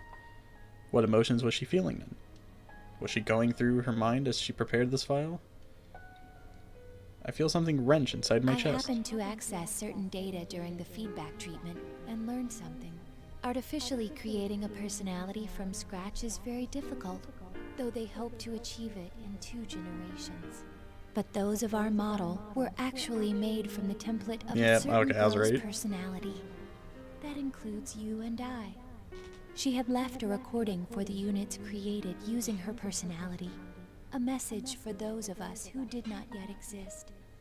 So the girl was That's what I heard. the foundation to it all? She speaks in a strange way, like you. I thought, we really are connected to her. I think about that unknown voice. The experiment the voice spoke of was related to our development, after all. The owner of that voice was speaking to us. The one who gave birth to us loved us. When I understood that, I felt like my eyes were opened. Though my life was filled with suffering, my birth had meaning. I firmly believe we were made with the desire to make good for the world. I want to meet her. I need to tell her thank you for giving birth to us and for loving us. She didn't give birth to you. This was not an order from the scientists. It was an objective I made for myself. So if you can understand my feelings, I'd like you to do this in my stead. Give our mother my thanks. How 024 must have wanted to meet this girl, who she saw as our mother. She must have longed to thank the girl in person. The data within me, her heart tells me so. During the time when she was ordered to destroy her sisters, this wish must have been her only hope. Yet it did not come true. I shattered it, the one she herself said was the only thing who understood her. She must have been devastated. But the letter ends in a way I least expected. Though we knew each other for only a short time, I'm glad I met you. I feel the same right now as our mother did. I wish from the depths of my heart for you to be happy. And then Labrys goes to murder everybody. Right? I am shocked.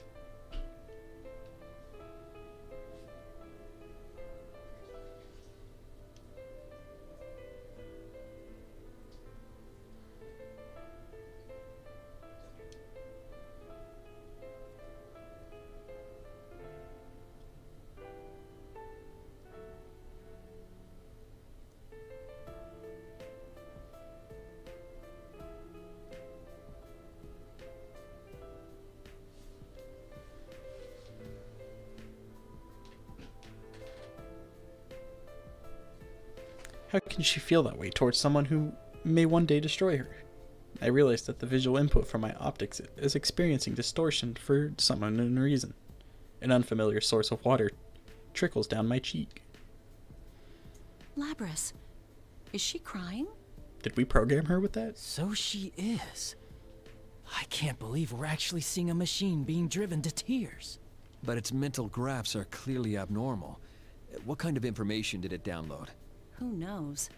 That's one thing the graphs can't tell us. We should take care to limit our studies to just the battle data. It doesn't need any sentimental memories. You can delete those.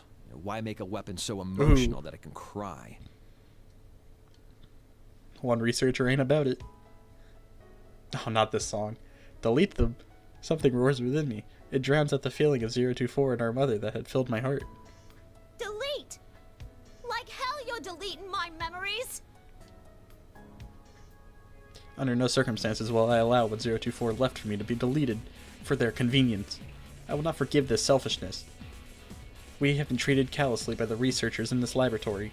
They gave us hearts, yet made us destroy those of our unit type as enemies. We killed our sisters at their command. If we refused, our desires were overridden and became their puppets. The wishes of the girl who desired our happiness were not taken into consideration. Now, even the few memories that 024, my sisters and I have accumulated are about to be erased like trash. Though their aim is to develop our ego, they find it inconvenient for us to have real hearts. These feelings within me may be erased, perhaps too, my heart itself. I feel like they can cry because they were made as close to humans as they could. I think that's literally the only reason. If that happens, will I resume killing my sisters without hesitation? What is least forgivable is that the proof that 024 had lived, her last wishes, will be permanently lost. My hands are squeezed tight into a tight fist. They make a small grinding noise.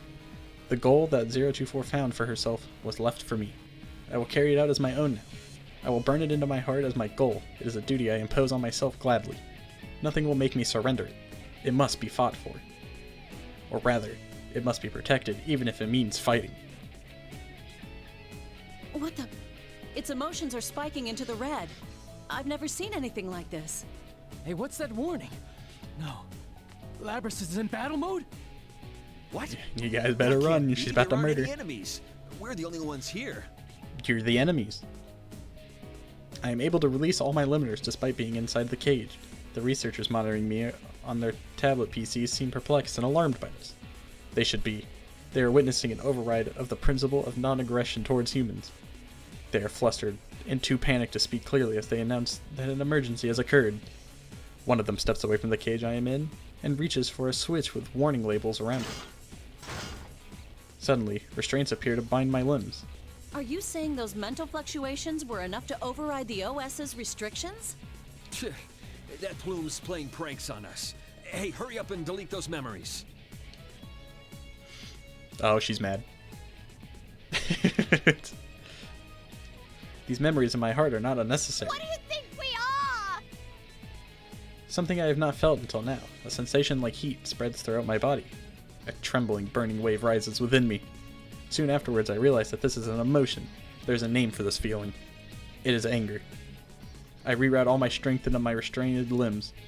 The restraints are designed to withstand up to twice our calculated maximum input. Trying to escape is therefore logically doomed to failure. Even so, I continue to muster my strength. It is not because I judge it as a viable course of action. I am not merely executing an order. I'm acting based on my emotions. It does not matter if the restraints can be destroyed or not. I wish to destroy them. The metal parts in both my limbs and the restraints begin to creak. How's it doing that? There's no way those things are strong enough to break the restraints. It's outputting over 220% of its theoretical strength limit, even though its joint actuators are operating at only 70% capacity. That's not possible. That doesn't even make any sense. These numbers don't make sense. What's driving this thing? I'm not gonna let you take those memories. I made her a promise.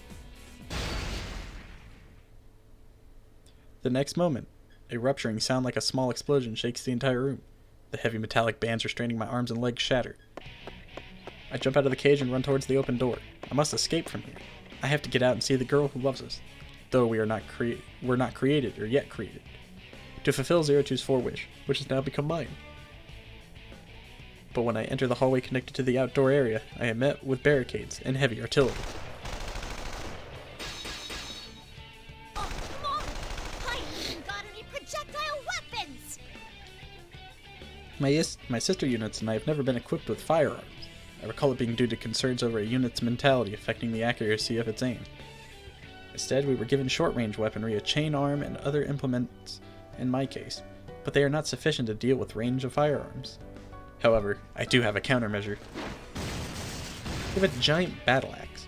By using the flexibility and adapting this to the situations of my developed mind, I dodge the complex projectile trajectories and destroy the opposition. Eventually, I reach the end of the hallway and exit to the outdoor area. I have not seen this environment before. Trees are the same species as those grown near the facility, but these specimens are much larger. Where am I? The question did not cross my mind until now. Where am I? Where are we? I cannot use the GPS that should be installed in me. It seems the research facility blocks GPS signals outside its walls. This is probably to prevent its location from being pinpointed. Is there anything in the environment that can help me determine my location? The blue sky that I am seeing for the first time is stunning, but irrelevant. Then I notice a periodic sound of liquid in the distance. This must be the sound of the ocean. The answer came easily to mind. One of my sisters must have taken an interest in it and learned what it was. My sisters are helping to keep me alive now. When I think of it that way, a burning feeling rises from deep within my chest. But none of what I see in my surroundings is helpful. Is there anything else of which can be determined my location? Any landmarks or signposts? I scan my surroundings while running past. These trees obstructing my view.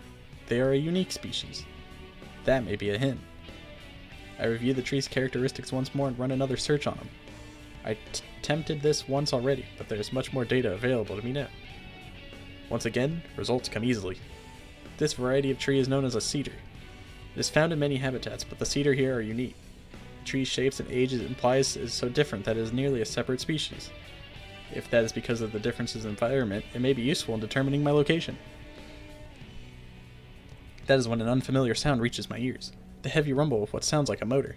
It seems that they have dispatched a vehicle to pursue me. I expected this. Their response was swift. It seems that they had a measure in place in the event of one of us escaped. When the vehicle stops behind me, fully armed personnel pour out of it. They move to surround me from both the left and the right. It is an obvious response. No matter how much power I may have, I am alone. The optimal solution would be to overwhelm me with numbers. I try to shake them off by running faster. But soon afterwards, I reach the main gate of the laboratory, a high steel edifice. It is tightly sealed. A number of heavily armed guards are protecting it. I stop. There's nowhere to go. Labrys, come back here. You're too useful a unit to destroy. You need to get back here to be regulated. That's your role in all this. I cannot be destroyed here, but I cannot be captured either. They will surely delete my memories. They will take my wish and everything else that is given to me. What purpose even is there in avoiding destruction, if that is what waits for me? The only options available are whether my wish dies with me, or whether it is stolen away. I ain't gonna let you destroy me. And not just because I don't want to be destroyed.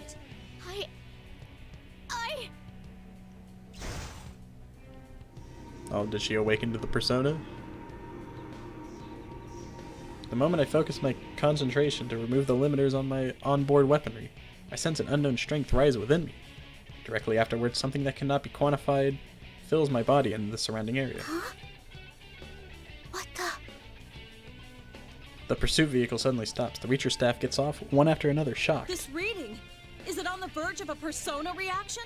Shit, it's awakened? Ah, damn it, why now? Well, at least this proves that mental stress is the key to activating a persona. Who cares about that right now? It's not fully awakened yet, but with it still unstable, we don't know what it's capable of. I am intrigued by their statements. Persona? I knew that we had the means, but I was not aware of controlling anything. I do not know if it could be called a power, nor do I know how to use it. But I can tell that the others are afraid. I seize the opportunity to run towards the main gate. There is a slight possibility that I can reach the door without attracting any gunfire. Vault over the door with my legs and chain arm. The moment I reach the gate, I launch my chain arm towards the upper threshold of the door. But the moment the arm grabs the ledge, something emerges. A much greater power touches the door as well. Suddenly, the door crumbles like paper and a large hole forms on the upper half. Now it's done it! We need to hurry! If it's that strong already, we won't be able to stop it once its persona completely awakens! That's... persona. But I quickly regain my senses. I burst out of the facility and single-mindedly jump outside. My feet touch the ground of the outside world for the first time. They will most likely not let me escape. Fortunately, the door is badly damaged. It should take time until it can be opened enough for vehicles to pass through. I need to gain as much distance and time as possible, and then it is then that I realize I do not have a destination in mind. Who is the girl 024 wished to see? Where can I go meet her? The only clue I have is that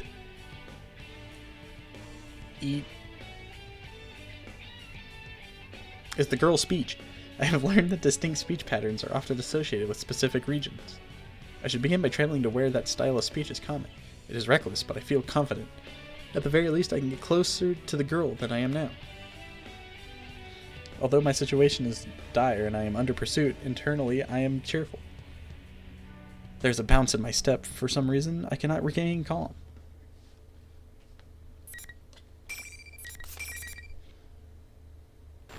Man, we're still going? I knew this would be long, but jeez.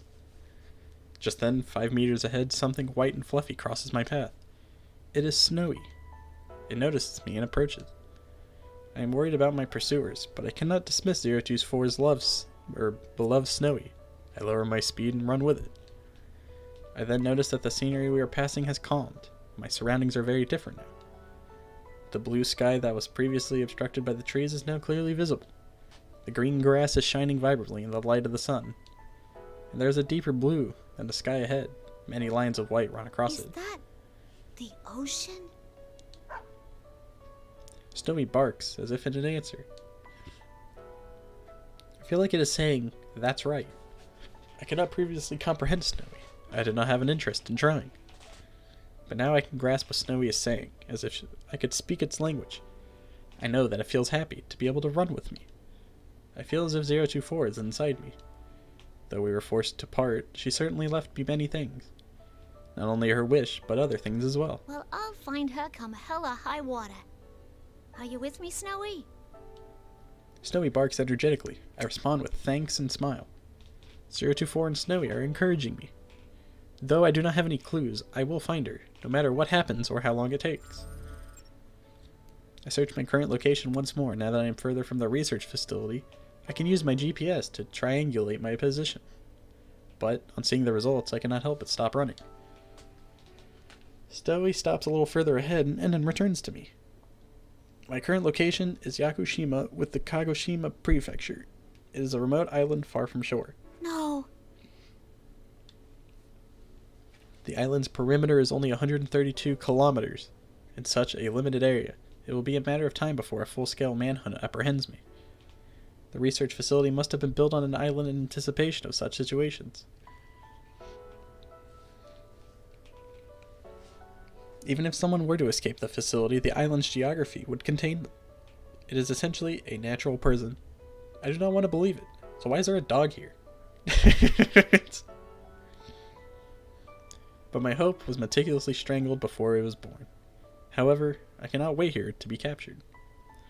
I begin running again. Though as expected from my position data and map, I immediately reach the ocean. Oh, there it is. So the image I just saw. This is the ocean. It's so huge. I can't see anything out there at all.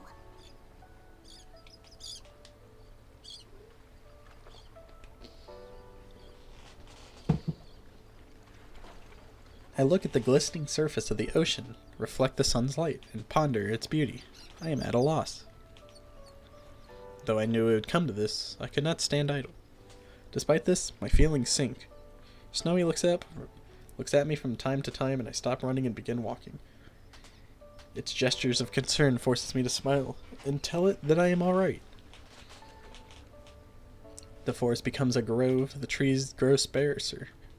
A blue ocean and the sandy soil leading up to it spread before my eyes. I check my map again. This is not an uninhabited island. There is a means for people to come and go, but I doubt that I will be able to use those methods freely without arousing any suspicion. I gaze down at my own hand. It is completely unlike a human hand. It is an object sculpted from metal. Well, that's a problem.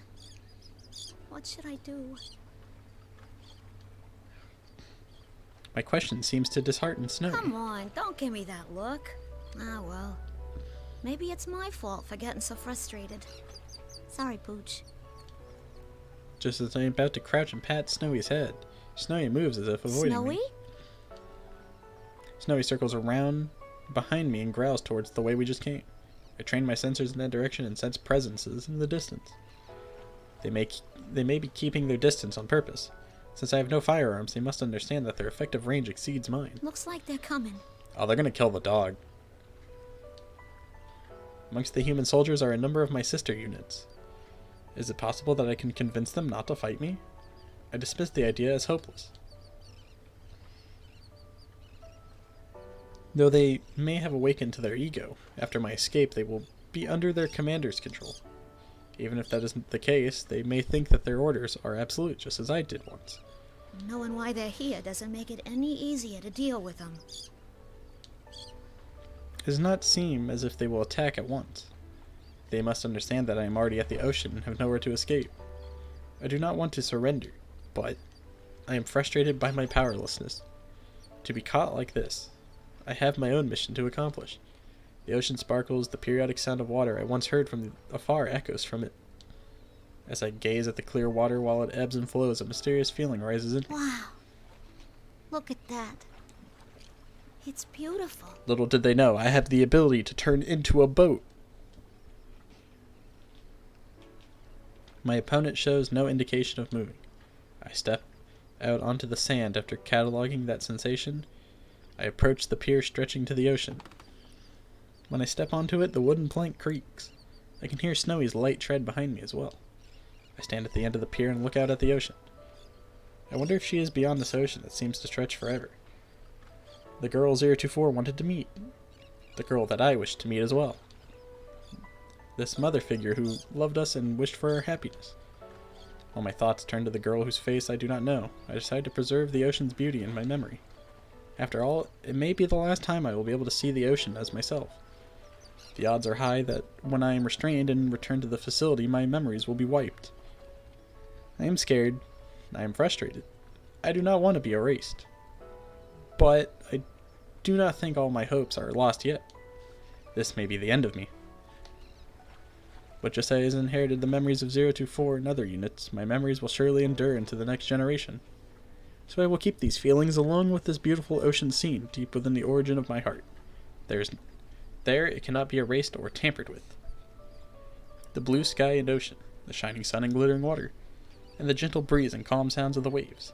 The scenery from this pier is so stunning that it is unimaginable from inside the research facility. I am glad that the last place I see is so beautiful. With the ocean before me, I speak to any future sisters that I have yet to meet. It might be called a type of prayer. To all the ones I'll never meet, but will receive my memories. My emotions race ahead of my thoughts. I cannot find the right words to say. There's so much I want to say to you that I don't know where to start. I close my eyes again and calm my heart. To my descendants, whom I will probably never meet. If you ever find someone precious to you, as I did with 024, and wish to meet them, may you meet them here. May you go beyond this pier to places I could not. I just pray from the bottom of my heart that everyone can find happiness. As long as that happens, I don't mind a fight. Even though my wish may not come true, I'm still satisfied if I can entrust it to someone I believe in. 024 said something along those lines. Could this be it? Snowy rubs against my leg. Is it warning me to be cautious of my pursuers who have arrived and are coming closer, or does it only want me to pet him? I look closely and realize that it is the latter. It must be worried. I crouch down and scratch Snowy's head. Hey, Snowy.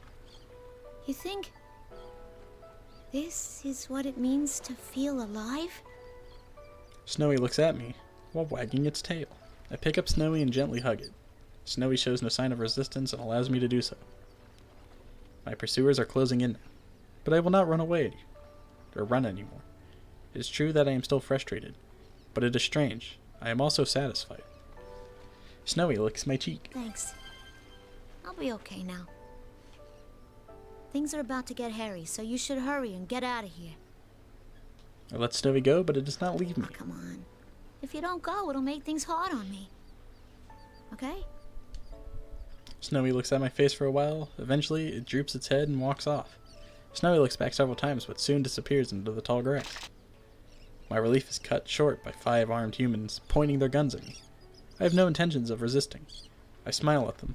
Though it was only for a short while I lived. I felt the happiness of passing down my wish.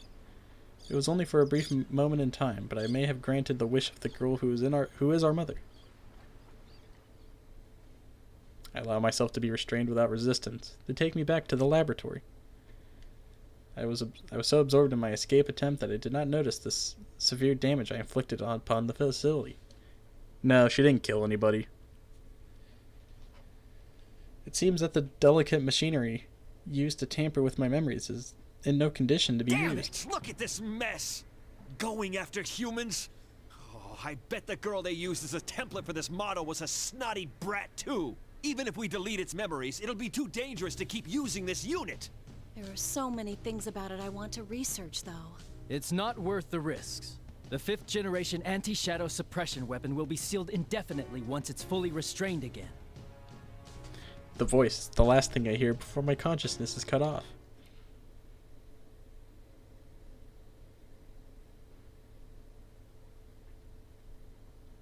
Are we gonna jump now to present day? Huh? My consciousness should have been shut down, but I have awakened. This place. It's that ocean. I am on that pier, the blue sky and ocean, the shining sun and glittering water, and the gentle breeze and calm sounds of the waves. Even Snowy is next to me. The scene is identical to the one from before, though this time I sense no pursuers. I was captured. I remember that clearly. This is obviously an abnormal situation, at odds with my memories, but the clear blue sky and oceans are still so beautiful that I cannot help but gaze at them. If only I could go beyond it. Just as the thought crosses my mind, my viewpoint ascends. Soon afterwards, I realize that I am floating as if my body is weightless. I am astonished at myself to be thinking such things, or strange things, but then my field of vision drifts and I turn my attention to that.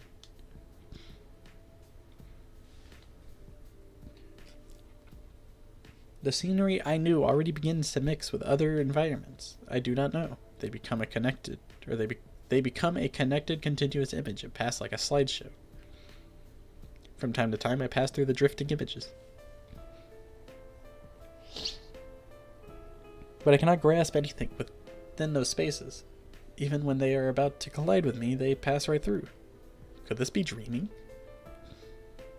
I remember something I once heard from a researcher at the facility. They said that it is possible for us to dream, since we have a mind that may develop an ego. Though it would technically not be identical to a human's dream, the phenomena would be very similar. I feel that the example the researcher gave of what a dream is like matches my current experience. If I am having a dream, then things that are not possible in my reality may be possible here. For example, if I can leave this island.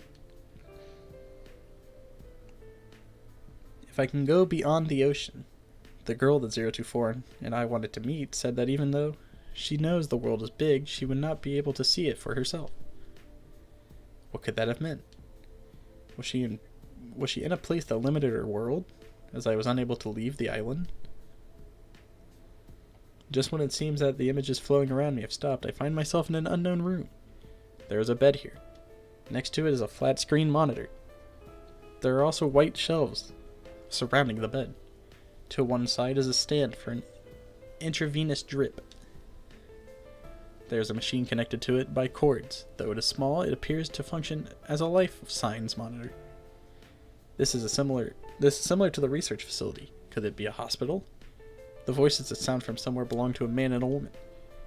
I have not heard these voices before. She said during this morning's checkup that she wanted to go to school. She asked how much better she needs to get to be able to go. Understandable. This ward is right near the road most of the students take. She must be lonely too, not having seen her parents lately. How much better she needs to get. She still doesn't know that her condition is incurable. Ooh. Why don't you be honest with her and tell her she won't ever be able to go? It's cruel to string her along like this. Shh, keep your voice down. Room's next door. I understand at once that these people are speaking of the girl I wish to meet. The scene feels as if it comes from my own memory. I do not doubt it at all. The girl is suffering from some kind of illness. She may not be able to go outside. Her condition prevents her from leaving her small world. Her life is like ours. Could the girl have heard this conversation? How did it make her feel to hear it? I want to spend more time in the outside world. I want to live a normal life. The thoughts that come to my mind are not my own. I wonder if the nurses thought things like the student council were too much trouble to bother with when they were in school. Oh, so this is why Labrys has a fascination with... I don't know. It sounds fun to me. Just as I thought. It is the girl's voice. When I listen to her, I can sense her strong yearning and admiration. You gotta admire the student council president. I mean, they're the ones that get things done for everyone.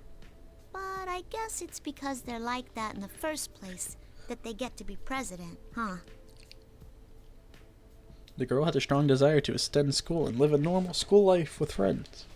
As I review these voices, feelings, and interest in the school she longs for grows inside me. High school. I wonder what that's like. It's awful. Would it be fun? Boring and lame. I wish to see for myself what she desires. Is there a specific image of it? What kind of place is it? What activities do its attendants perform while there? But there are no memories in regards to schools. This must mean that the girl has no such memories. Figures. I don't know anything about schools or whatever else student life is like. I want to see them. I can show you if you so desire. Voice echoing in mind. A voice answers my unspoken thoughts. Who could it be? I do not think I know this voice. For some reason, my mind becomes hazy. I cannot access my memories easily. Who's there? There's no need to be alarmed. I only want to give you a glimpse of the world you long to know. I was under the impression that this was a dream. Dreams are supposedly a release valve for memories, yet this voice does not feel like a part of me. Is that even possible? As I ponder these things, the scenery around me changes completely. I first see a 3-story concrete building. I do not know this building. As I examine it, my surroundings change again. The same desks and chairs are lined up. In front of me is a dark green rectangular board on the wall. Is this a school? A real classroom? This is the place the girl wished to see. It is here that I have gained an interest in. I find myself forgetting that this is a dream and focus my senses to the desks and chairs. I then realize that I can move around at will just when I felt my body rise at the bench. So this is where classes happen. I feel a sudden excitement. What do the students do when there aren't any classes? Do they just talk and stuff? The mysterious voice doesn't answer. Instead, I am surrounded by other sounds.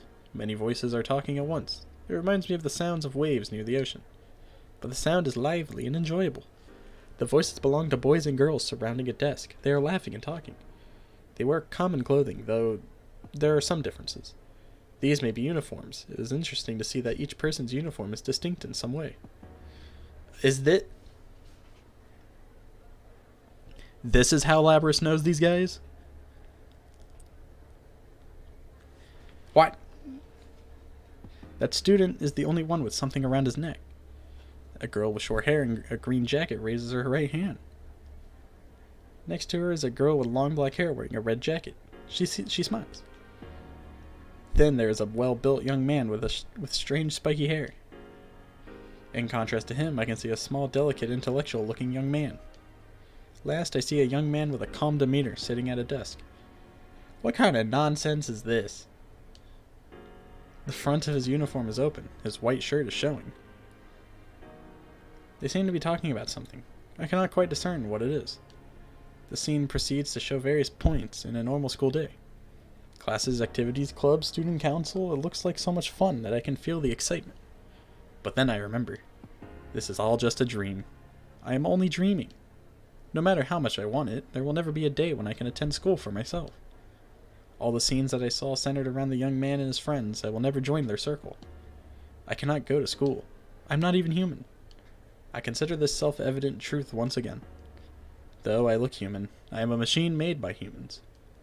It does not matter how close my heart is to that of a human, or how much my ego develops. This mechanical body can never be truly human. Just as our mother could not overcome an obstacle of her illness no matter how she wished for it, I cannot overcome the obstacle of being a machine. It is futile for someone who cannot become human to yearn for a normal human life. There's a strange sensation somewhere in my chest that feels like pain. Still, although I am a machine created as a weapon, that girl loved me. What if there are other people like that, or like her, who could understand me? Would I then be able to find a place to belong among them? But you'll never find a place where you belong. Hey, man. Humans created you as a tool. They would never think of you as anything more. Everyone, to a man, lives by averting their eyes from something inside them. They all wish to live inside a never-ending dream. For who has the right to say they shouldn't? Identify yourself, sir. For just a moment, I sense an incongruity in the kind voice. The strange pain within my body softens a little. There are even humans who do not understand others' feelings. Still others do understand, and trample upon them regardless. Compared to them, you are much more human. I remember the researchers. They certainly did not understand me, 024, or my sisters. We were treated only as objects, even after they tried to give us a heart. Why not then seek to be human? I've been at this for almost 2 hours and I've yet to be able to play the game. I'm just watching a visual novel at this point. Me? Be a human? There's a world where you can be human. The voice winds gently inside my mind. I feel my body is growing uneasily light, as if the world is spinning around me. People sort through their memories in dreams. Each night they let go of painful memories and continue their lives with the morning sun. Is she being put in the TV? That's all you need do. Forget anything contrary to your desires. If I forget... Do not fear the act of letting go. The ones you admire wished only for you to be happy. The mind seizes upon something. That precious wish. The desire given to me to meet our mother someday and tell her thank you. I must not forget that. But as long as this wish is precious to me, as long as I cannot erase it from my heart, the fact that I am not human will remain. And I too. All I wish from the depths of my heart is for you to find joy. 2 hours and you still don't feel sympathy? I mean, I feel a little bad. Happiness. I think back. I wish from the depths of my heart for you to be happy. I remember the girl who wished for our happiness. I want to grant that wish. I want to tell her thank you, but that will be difficult for me now. In which case, should I not at least seize the opportunity to be happy here for her sake? Forget. And be happy. If this whole like game wasn't so like confusing, I feel like I'd care more. But with all like the different like story routes and like the things not like lining up in like a proper way, I don't know. My vision goes dark. The sounds I heard fade away. I feel as if I am falling. Everything is now in readiness. You're now in the TV.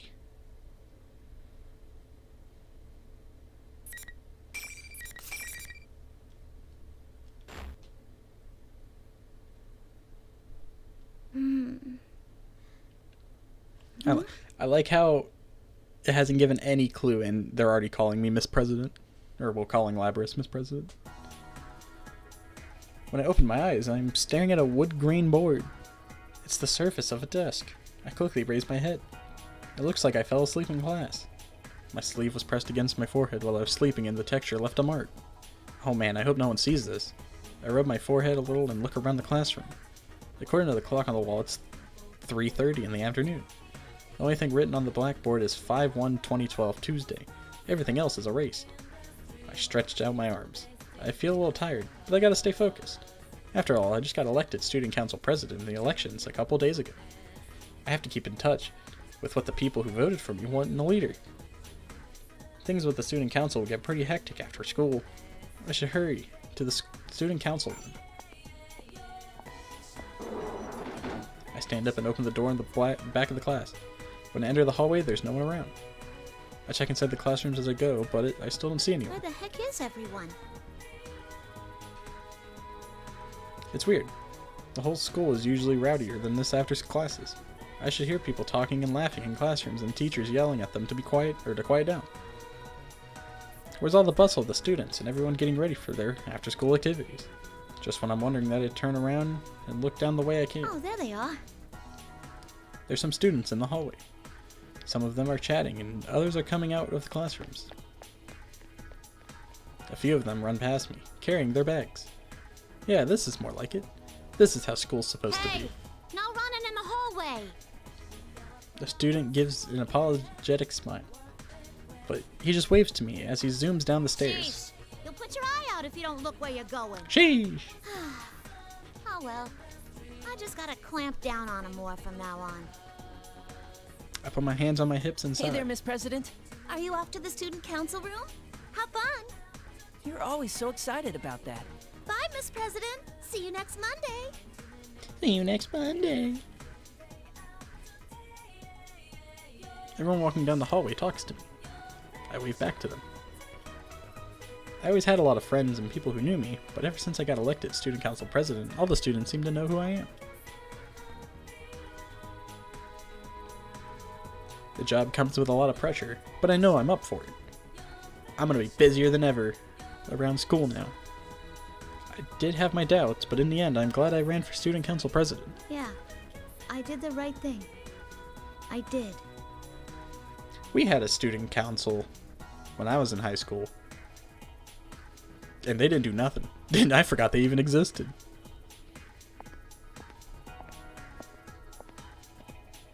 I head to the student council room.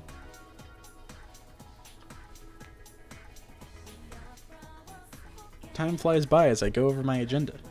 Before I know it, there's red light pouring in from the west windows. It's already sundown. Whew. Guess that's enough for today.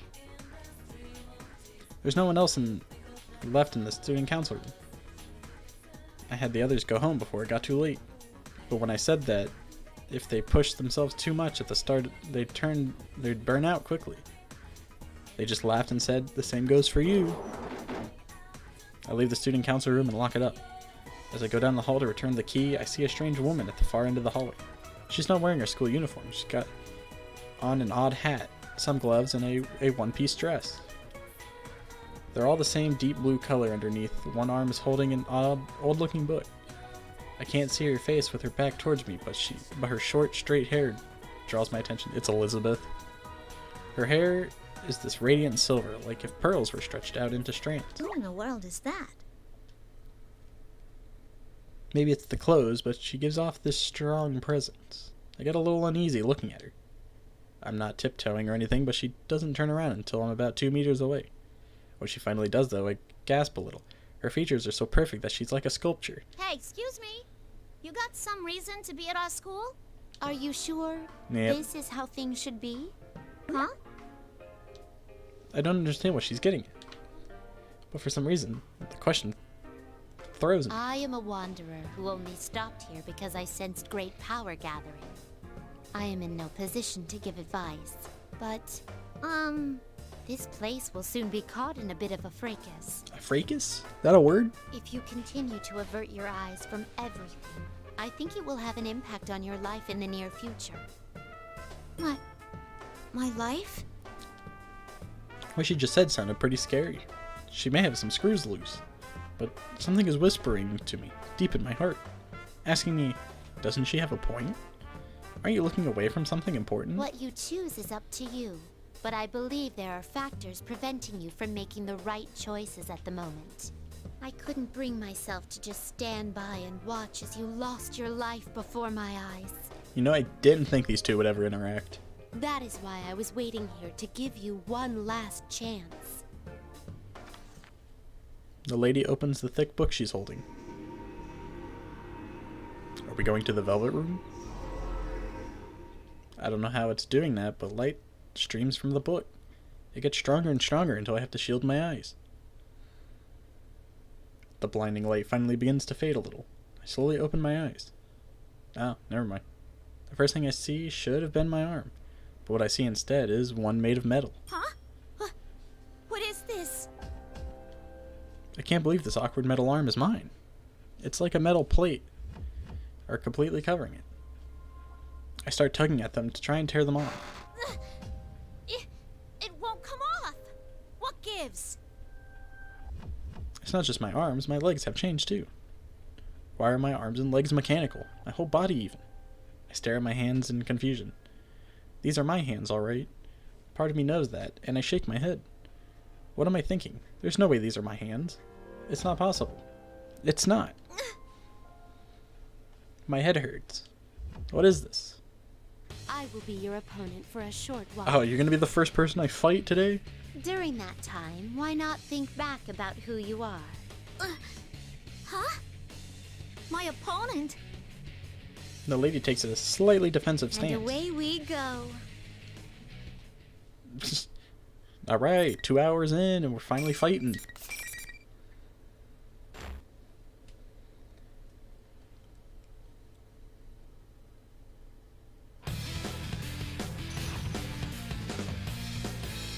And it's Elizabeth we're fighting. Final. Weren't we in the hallway? Oh my, impressive. Yeah, finally some actual gameplay. Oh my. It's more than there is in Guilty Gear. Your fate is Guilty Gear Strive, at least. I don't know how to play this character. Oh my. Oh no. The time has Also, I haven't played this game in like a week. hurt. Well, not a week, but like a couple days. Impressive. My attack. You're frozen now. Pardon me. Huh? Oh no. Impressive. Venator. Oh no. Impressive. You're frozen now. Backing up. Over here. Opening my deck. Venator. Here. Leave me alone, I'm trying to do my thing. Alright. Oh my. Oh no. I wanted to do the finisher, but she's like beating me up. Alright, you guys ready for another 2 hours of no gameplay?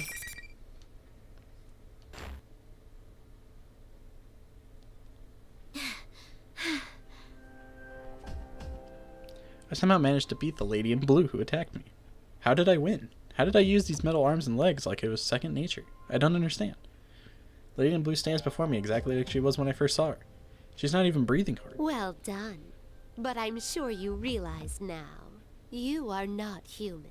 There must have been an important promise that could only be kept in that guise. That must have been your reason for living.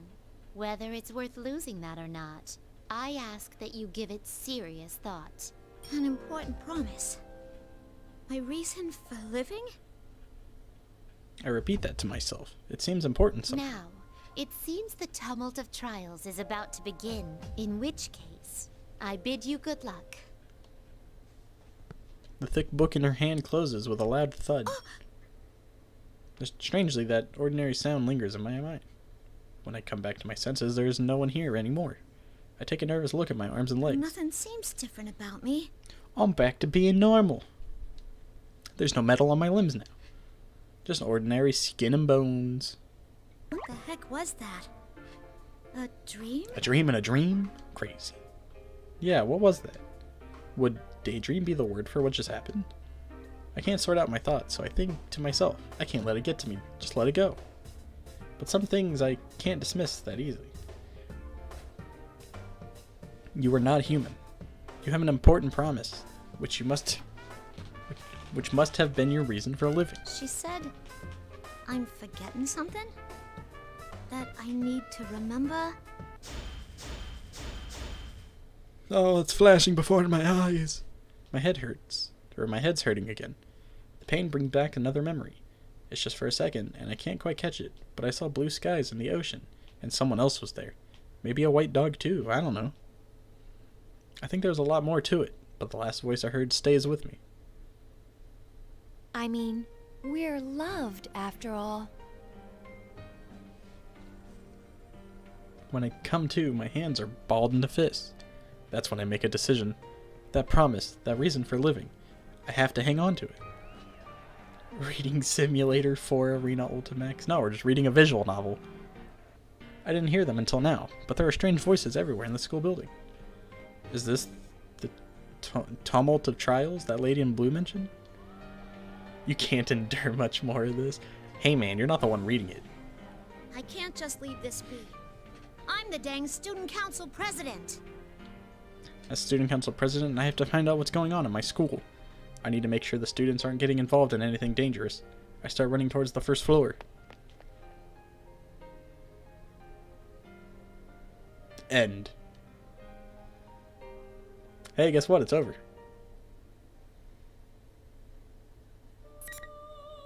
Persona 4 P4U story. You can now continue from the cliffhanger in Yu.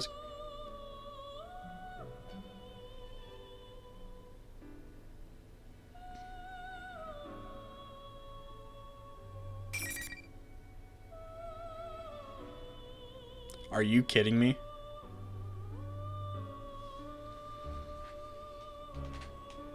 I have to play them all again? Are you kidding me? I have to do it again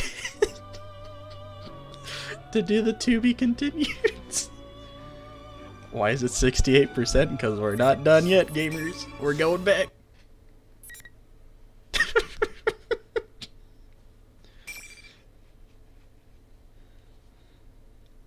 You're lying. This isn't real. I'm not a machine. You're not me. She denied the truth of the Shadow's creation. With this, the Shadow's face twists with an evil rapture.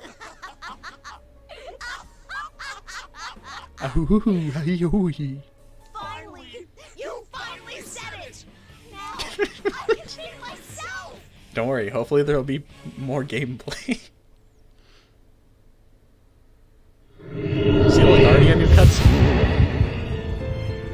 Yes! Well, the no. Power! Also Flash.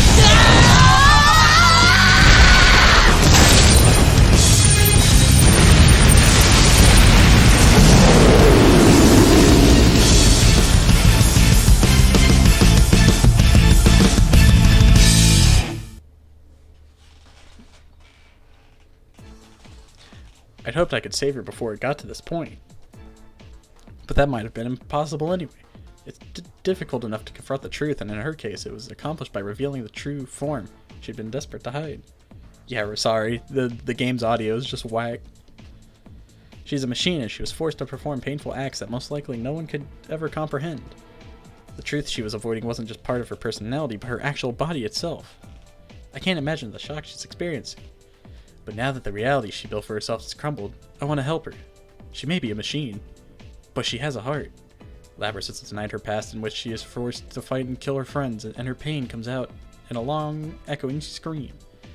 What has to be done to a heart to cause such terrible screams? There's only one thing that we can do. We will save Labrys. We will accept who you truly are. Place a bookmark.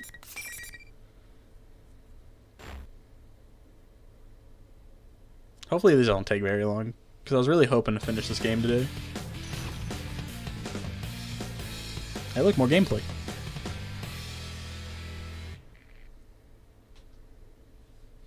Final.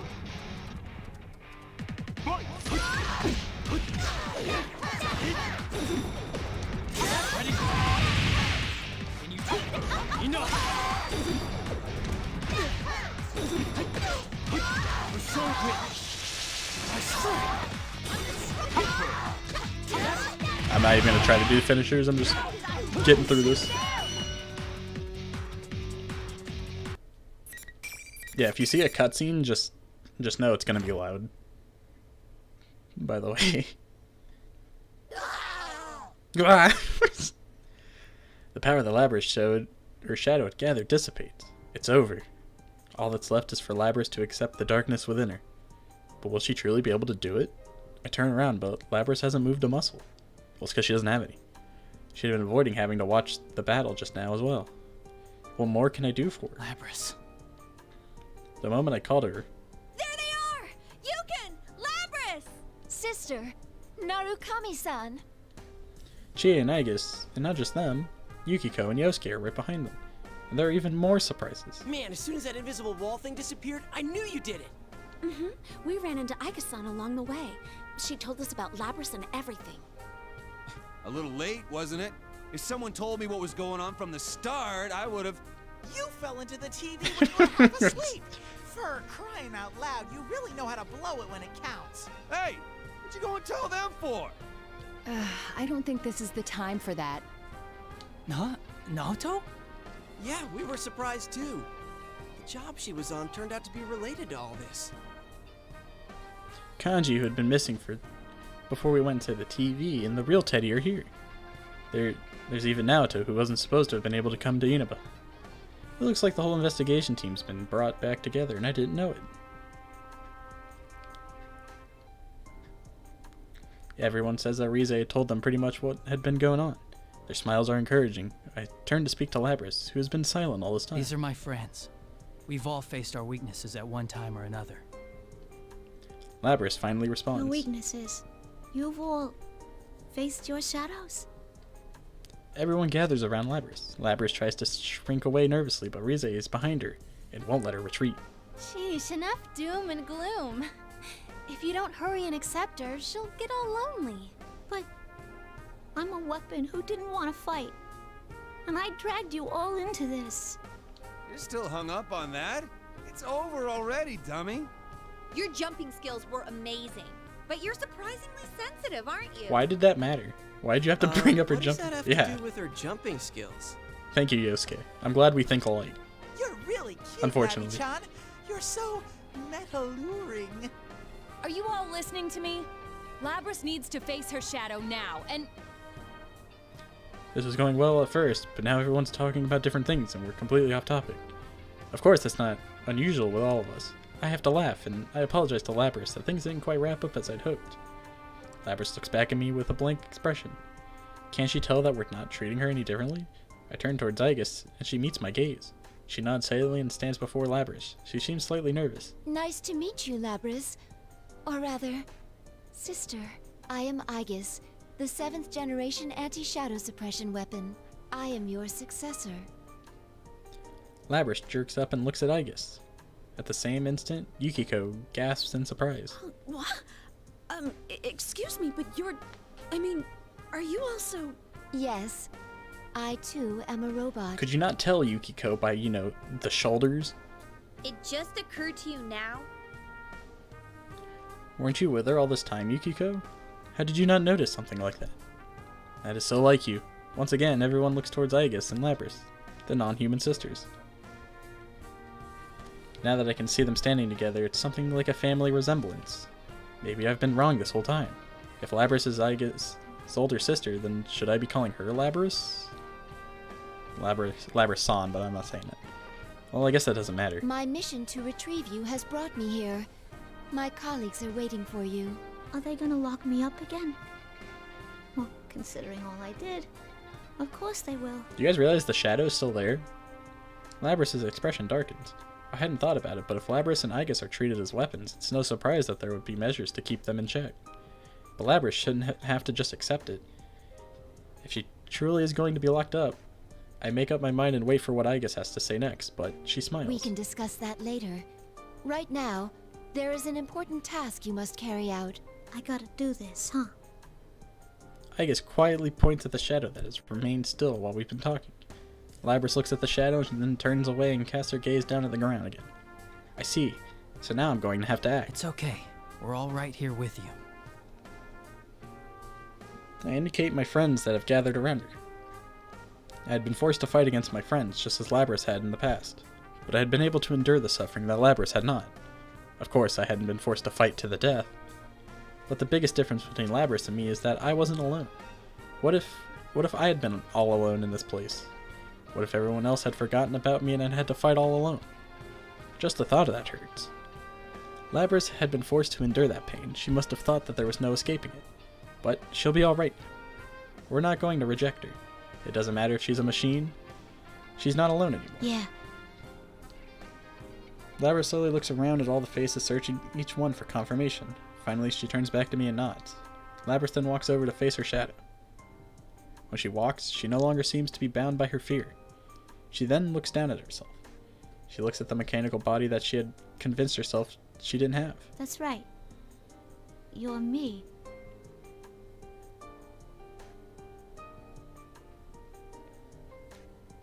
Did he forget? No. At the end of Persona 4, he had all his friends. They just weren't physically there. They were with him in spirit. Labrys and her shadow turn to face one another and stare into each other's eyes. She can't avoid looking at the shadow You're now. the way I was on the inside, screaming to be understood. The pain wanting to be known. You're all I couldn't say. So we're gonna have to listen to this like 10 times, You were always inside me. You're me. A machine with a heart. Gasp. Cutscene time, I think. Prepare your ears.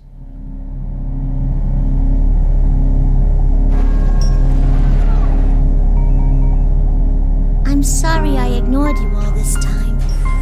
I was the one who left you all alone.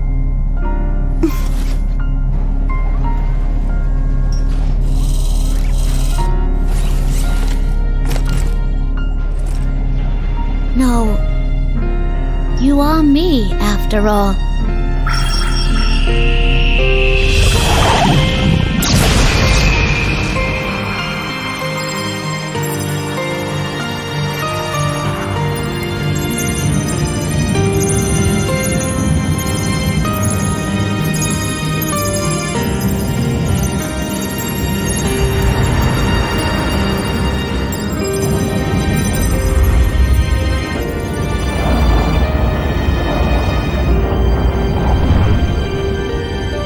This is my persona.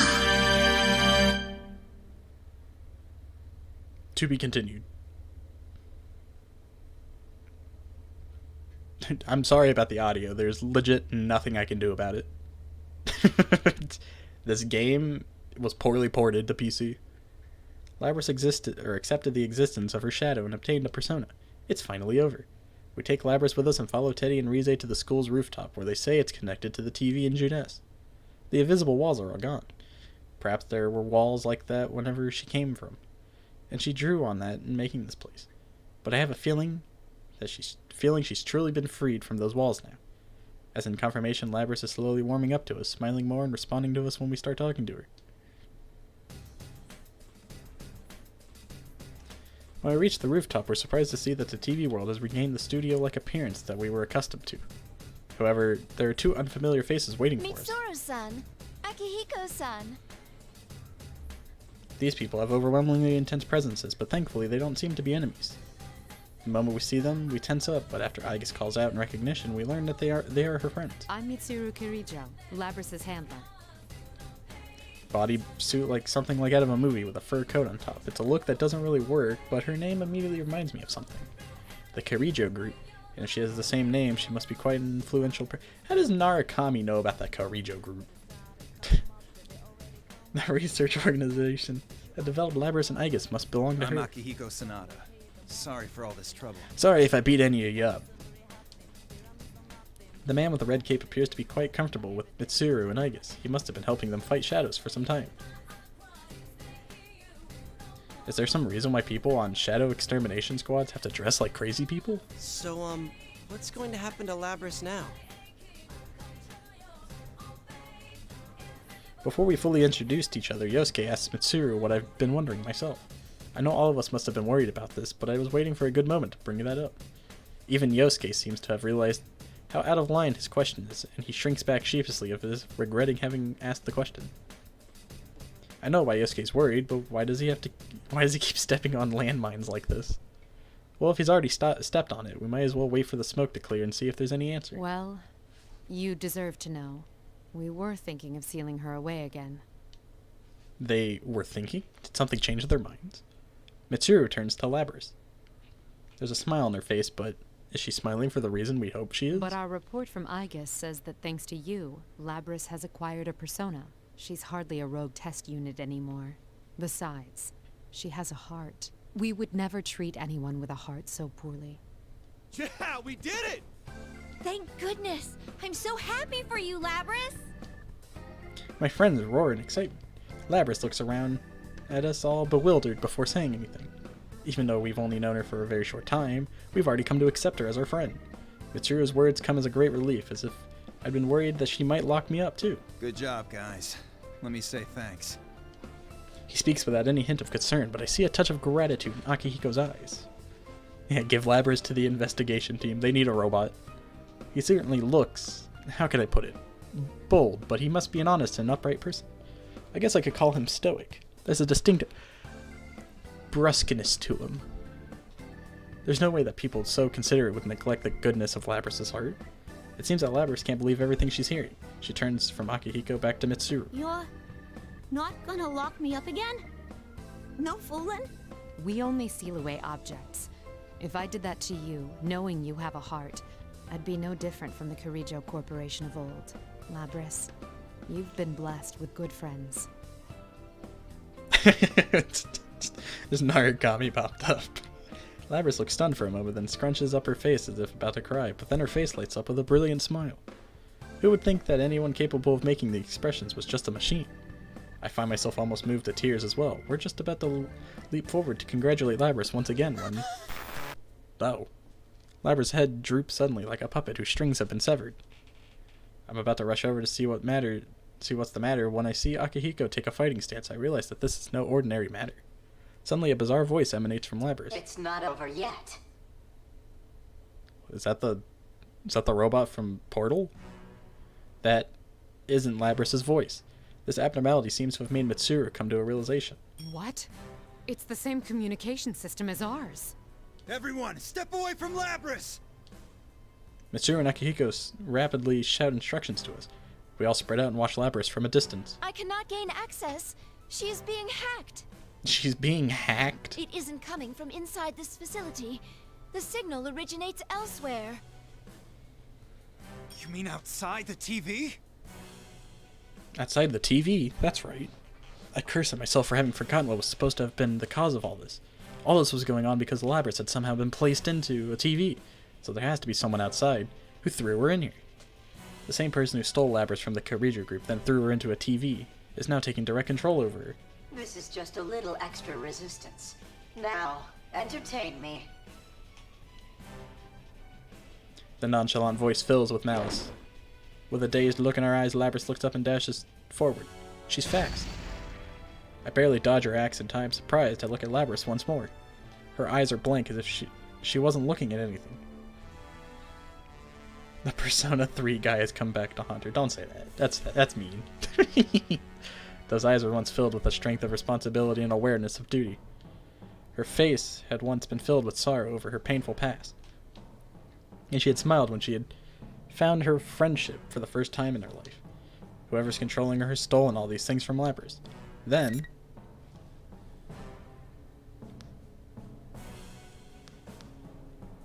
We'll save her no matter what you try. Am I gonna have to beat her up again? How many times I gotta teach you this lesson, Labrys?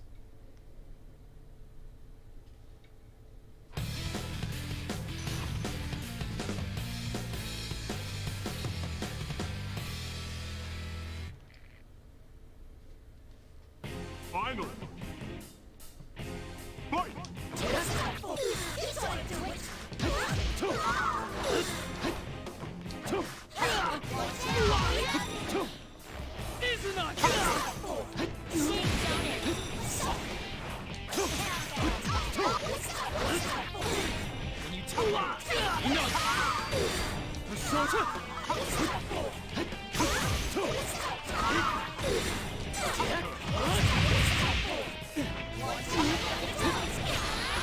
Let's end this. Time to die. 1,000 die while 1,000,000 are born. It's over! Die, demon. Experience the truth.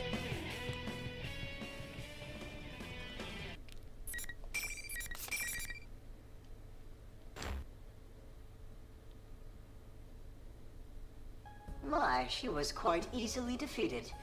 Evidently, I didn't push her far enough. Well, she is a test unit, so this is as far as my little game goes. Labrys has stopped moving. The only sound is the smug voice that continues to come from her. Those heartless words cause anger to boil up within me. Who are you? Why are you toying with people's emotions like this? Labrys isn't a tool. If you want to fight, then come out and fight! You're quite passionate. You, Narukami, was it? You, Narakama. This person, whoever he is, knows about me. Then maybe it isn't a coincidence that we were dragged into this. This revelation shakes all of us. Labrys' shadow was only the mastermind of the tournament. I see now. You're the true culprit behind the whole thing. Izanagi no Okami reminds you of a Gundam? Interesting. Indeed. It was I who stole Labrys away. Since I don't have a persona and can't enter a TV, I needed a puppet that could run amok for me. Labrys' persona was only partially awakened, so I had a feeling her shadow would appear if she underwent a little suffering. Is this gonna be one of the cops or the detective? You got the better of me this time. You deserve to know at least that much. I would have gotten away with it if it wasn't for you meddling kids and shadow operatives. Enough is enough. I've never been so irritated, knowing that I can't do anything to whoever is controlling Labrys. This time, so your scheme hasn't ended. Well then, everyone, until we meet again. Team Rocket's blasting off again. The communication cuts off abruptly without answering me. Labrys immediately slumps to her knees. Before I can even begin to move, Aegis is already at Labrys' side to support her. Aegis looks at me and nods, confirming that Labrys is alright. Thank goodness. Labrys is okay. I feel a bit of my strength drained from me. Still, the sword in my hand feels awfully heavy. Mitsuru speaks up from behind me even as I consider this. It seems whoever our adversary is, they're connected to us. I advise you not to get involved in this matter any further. From here on, you should leave this to us. What? Wait a second. We went through this whole big thing and that's it? She's right. There's no way in hell we're backing out of this now. Another culprit? Yeah, it's like it's Persona 4. Where we need like 20 different culprits. I understand how you feel, but this is too dangerous for you. We will do our best to ensure that no harm comes to you. Trust in us and let us work. My friends bristle at Mitsuru's proposal. After all, we've come this far and we already knew about the dangers. There's so much I want to say, but I can understand why they'd want us to stay away. Guys, I think we can trust Mitsuru-san. We should let them handle this. My friends respond with looks of shock. Of course they don't agree, but now's not the time to complicate matters. One of them should understand why I'm backing down so easily. Signal Yosuke. Signal Kanji? I'll signal Yosuke. I stare directly into Yosuke's eyes for a moment, hoping that he understands my intentions here. Come on, Yosuke, back me up. Yeah. We're all tired, so let's just get the heck out of here. Smooth, Yosuke. Oh well. I sneak a glance towards Mitsuru and the others to see if they've picked up on this, but none of them appear to have noticed. Maybe they're just pretending not to notice. Well, in any case, it means we've been let go for now. I sigh with relief before urging everyone into the exit TV. When I return to the real world, exhaustion from the events of the day catch up with me. I'm more tired than I expected. Then again, I had been fighting all this time. It can't be helped. Everyone else seems tired too, so we decide to go our separate ways for the day. Still, everyone is safe, Labrys included. It'll still be a while before this case is completely closed, but I think we can assume the disturbances have been settled for now. I worry about the mastermind that had taken control of Labrys, but I need to rest from it. When I get back to home, Nanako greets me with a bright smile. The moment I see that, all the exhaustion of the day hits me, along with a profound sense of relief. I can't keep myself from staggering. Nanako and my uncle were worried a bit by that, but that doesn't bother me at all. There was something I wanted to do in my room, but I hadn't even been there for an hour when my awareness melts into darkness. And we're still going. I wake up to my phone ringing. According to the call, we're supposed to meet up at the outskirts of the shopping district at the crossroads in front of the gas station. When I arrived, the other members of the investigation team had already shown up. Surprisingly, the one who called us was Labrys. She wanted us to come so that she could say her farewells to us. Is that it? Yeah, I'm pretty sure that's it. Oh man, it's so long. What the heck kind of car is that? How does it even turn corners? Looking at the limousine. A long limousine drives up to us with surprising speed. It's so long that I can't believe that it was able to handle the country roads in Inaba. I don't think I'll ever see another automobile like this in my life. The limo slows to a stop and smoothly parks beside us. Mitsuru climbs out of the back seat and nods to us. Labrys and Akihiko are in the back seat as well. You're looking good, Labrys. Sorry I made you come here all of a sudden, but there was something I really wanted to tell you guys. I'm keeping the school uniform and you can't stop me. When I look at her, Labrys smiles and looks embarrassed. She takes a moment to look around at all of us, then continues. I decided to work with Mitsuru-san. I want to catch the darn culprit. Not only that, but, you know how you guys had my back during this whole mess? Yeah. This time, I want to get yours. You go and do that. I can't help but smile at the conviction and trust in her words. Labrys has faced her weakness and accepted it, and she's about to begin walking towards the goal she found of her own. That's why I don't see any reason to stop her. It'll be sad to see her go, but this decision is one Labrys made for herself. This definitely ain't the last you've seen of me. When I come back, we'll hang out some, okay? I'd hope it's the last, but it won't, because I still have to play through everyone's stories again. I'll be waiting, and so will everyone else. Come back soon. To lose such a rare beauty again, it's so tragic. That's what you're sad about? Everyone has their own response to Labrys' news, but one thing's for sure, we'll be waiting for her. There's no lie behind that sentiment. After all, she is our friend. Mitsuru tells Labrys that it's time they get back into the limo. Labrys looks me right in the eyes. She seems as if she might cry at any second, but is resolved not to. She smiles. You guys are the best. I'm glad it was you who were there when I woke up. Well, see ya!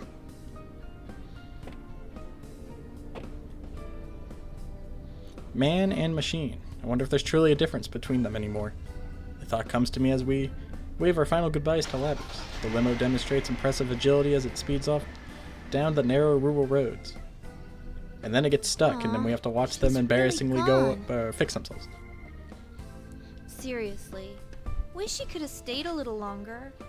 I would have liked that myself, but they have their own tasks that must be done. Yosuke and I share a glance after Naoto says that. Their own tasks, huh? It's not just theirs. We smile at each other. What happened to the guy controlling her? He pieced the scene. He was like, oh, I'm out. Ever since I answered Mitsuru's proposal inside the TV, I've had my mind made up. Yosuke already knows how I think. Then again, that conversation wasn't very long ago. It had only been this morning. I don't know how she found my number, but after Labrys' phone call earlier, I decided to cook breakfast for Nanako and my uncle. Nanako hears me making noise in the kitchen and stands next to me and excited. I'll help too.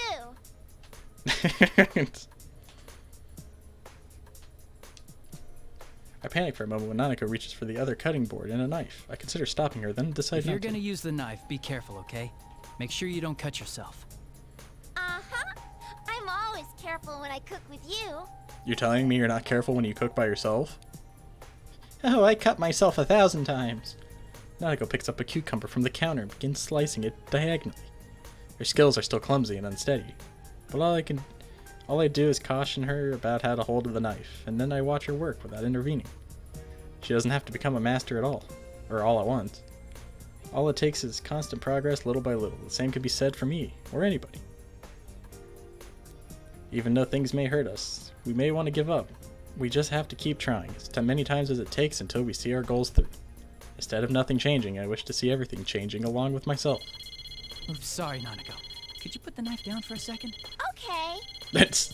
I ensure that Nanako has put down the knife before I answer my phone. I didn't have to look at the screen to know who was calling. Hello? Is this Yosuke? Like you don't know. Listen, about yesterday. I thought this was coming. Yosuke rushes on, as if irritated that we have to do this conversation over the phone, but I managed to calm him down. It's funny that he's getting so excited over this, but I'm glad he managed to wait the whole night before calling Yosuke, me. Do you remember the Moonlight Bridge? The one from our class trip? Yeah, sure. I used to be a city boy too, remember? Hey, The were you Moonlight checking out the Bridge. Kitty Joe group online? Perceptive as always. Now that's my partner. When I went back to my room last night, I'd spend as much time as I could searching for information about the Kirijo group online before I fell asleep. Of course, there wasn't anything about an organization involving Labrys or Aigis, but the little I did find was better than nothing. Yosuke asked me if I plan to go back on my word to Mitsuru and the others. I did say that we ought to trust them to solve this mystery, but I never said we should let them do it alone. After all, the person behind everything may be after us. On top of that, they were using others in horrific ways. Can't back down from this, right? Now you're talking, partner. Yosuke and I continue to talk. We know that we're getting closer and closer to a battle with an enemy we haven't even seen yet. There's only one thought in my mind. No matter what kind of hardship awaits us on our path, we will continue to fight on. As long as we have friends that will take the path alongside us. Nanako watches me talk on the cell phone and smiles. You seem excited, big bro. You're gonna go murder. I smiled back at her innocent face before making a confident The declaration. investigation team is back in action.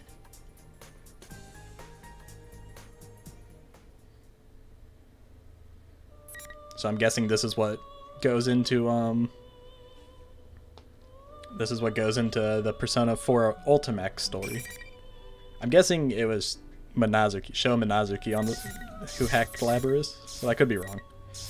Alright, who's ready to watch it again? But with Yosuke.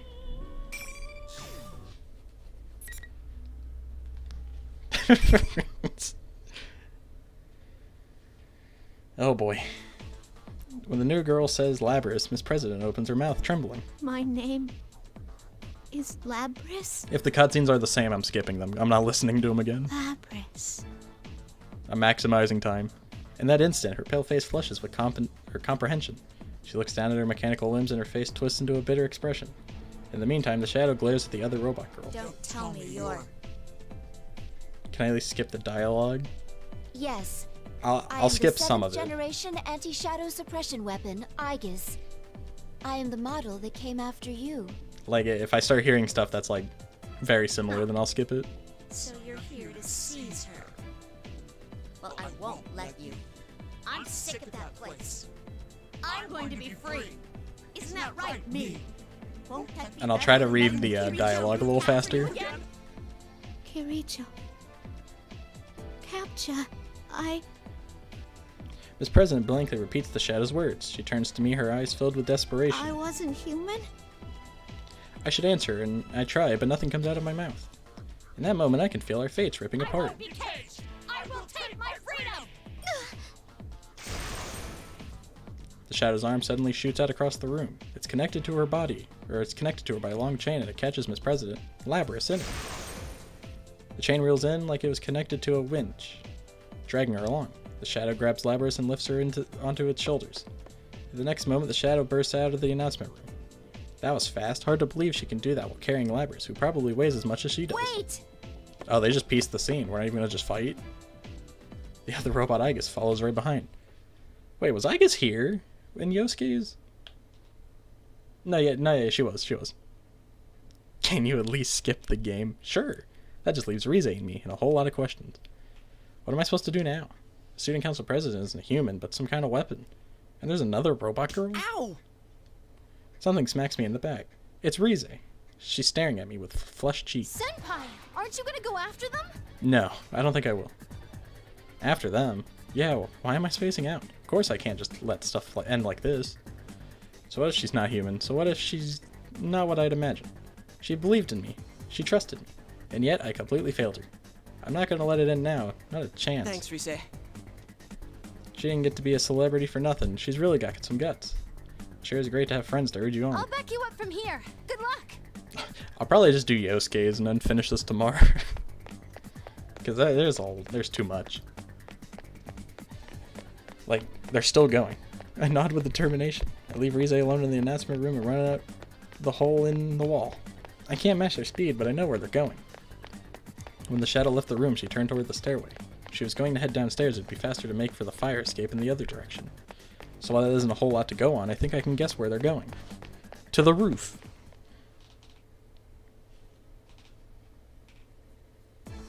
As I huff and puff my way up the stairs, I see the door to the roof is open, just like as I thought. But when I got there, I didn't see what I expected to. It took my breath away. It looks like a studio, like that place. This is the entrance to this world we used up until the spring. It went away after we solved the mystery last year, but it must have come back when Labrys entered the TV and created the school.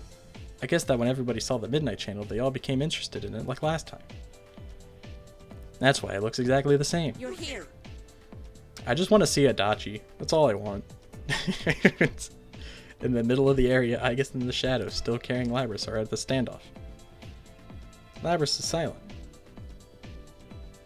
She looks conscious, but her eyes are empty, as if she'd given up on trying to understand anything. The shadow smiles when she sees me and snaps her fingers. Suddenly, the area is enveloped with a strange presence. The Grand Prix isn't over yet. If you want to chase me, you'd better fight each other. Wait, I have to fight Aigis? What is this? I try to chase after the shadow, but run into another invisible wall. This crap again? The shadow disappears back into the school building. It looks like I just helped her buy more time. The Grand Prix isn't over. Don't tell me I've got to fight more to keep going. So now I have to fight this robot Aigis? I timidly ask her. I don't know anything about her other than her name. First, I need to find out what she's doing. Is it true you came to capture her? You're Captain Ressentiment. Yosuke Hanamura, correct? Aigis, can you, like, politely let me beat you up? She knows me? And she knows about the Ressentiment part? Someone kill me. I saw you in the video advertising this tournament. The one showing the people currently in this world. Did you now? Still, Ressentiment, huh? It still really angers me, but to be honest, it's not that far from the truth. Normally, I would recommend that you evacuate at once, but neither of us can leave. I mean, we can go into the TV. I must go after her. What a coincidence. Me too. But this has nothing to do with you. I may not have meant to, but I hurt that girl. She was depending on me, and I turned my back on her. Not a human, a robot, so what? That's what I'd wanted to say to her, but I couldn't. That's why I need to go and apologize. When I say that, Aigis' expression relaxes. It's a really natural expression, very human-like. Labrys' face was like that too. I think I should explain certain things to you. Oh my god.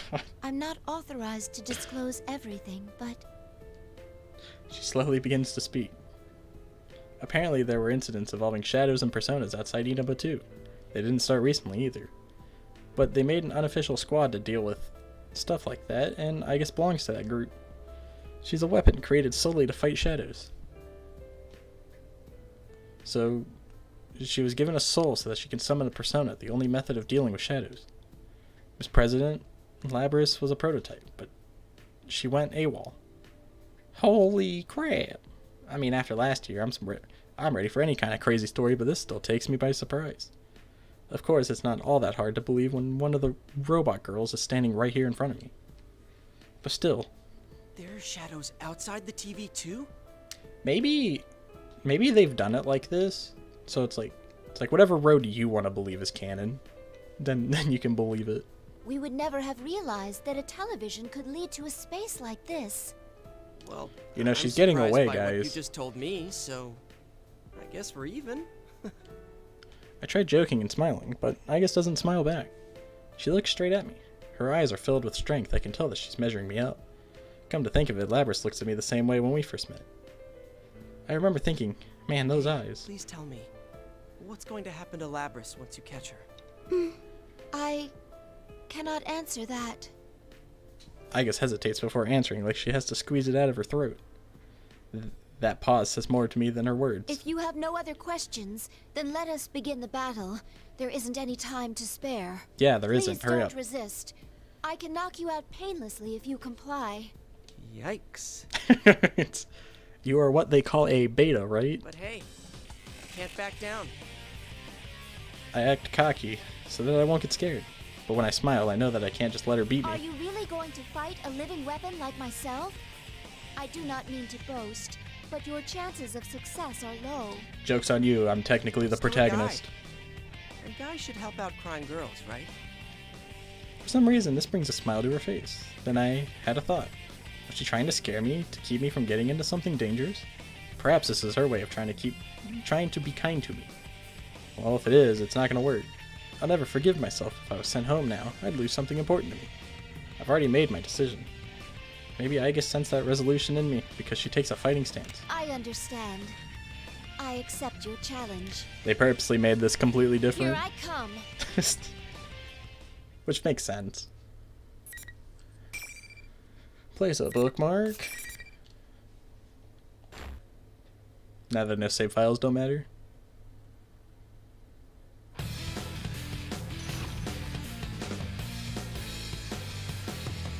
There's not a reality where Yosuke beats Aigis. Aigis would floor this guy. Final. Damage! Severe impact! Heavy damage! Light damage!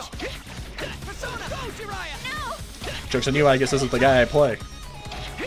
You stood no chance. Go, Jiraiya! No way, Jose! Move down! Target level resist to severe now! Fire him! Just getting started! Strike! Move down! Damage! No! Light damage! Motor system error! Starting! Sorry, I guess I need this over. No! I'm zooming.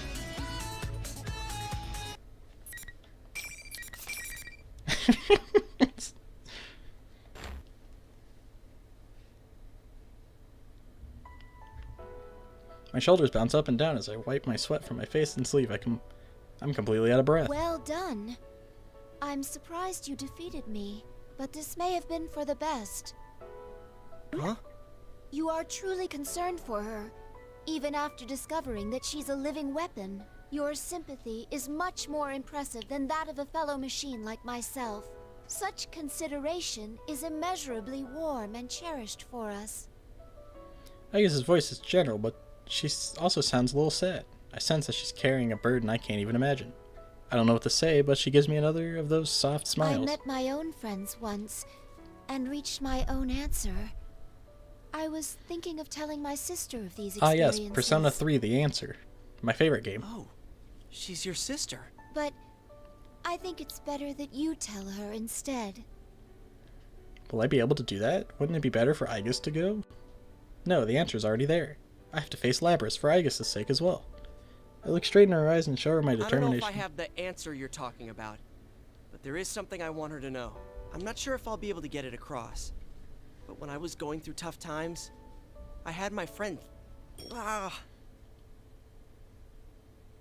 Yosuke? That was such an awesome speech, and I muffed the last word. Silence ensues. Friends. Dude, you pick up on everything?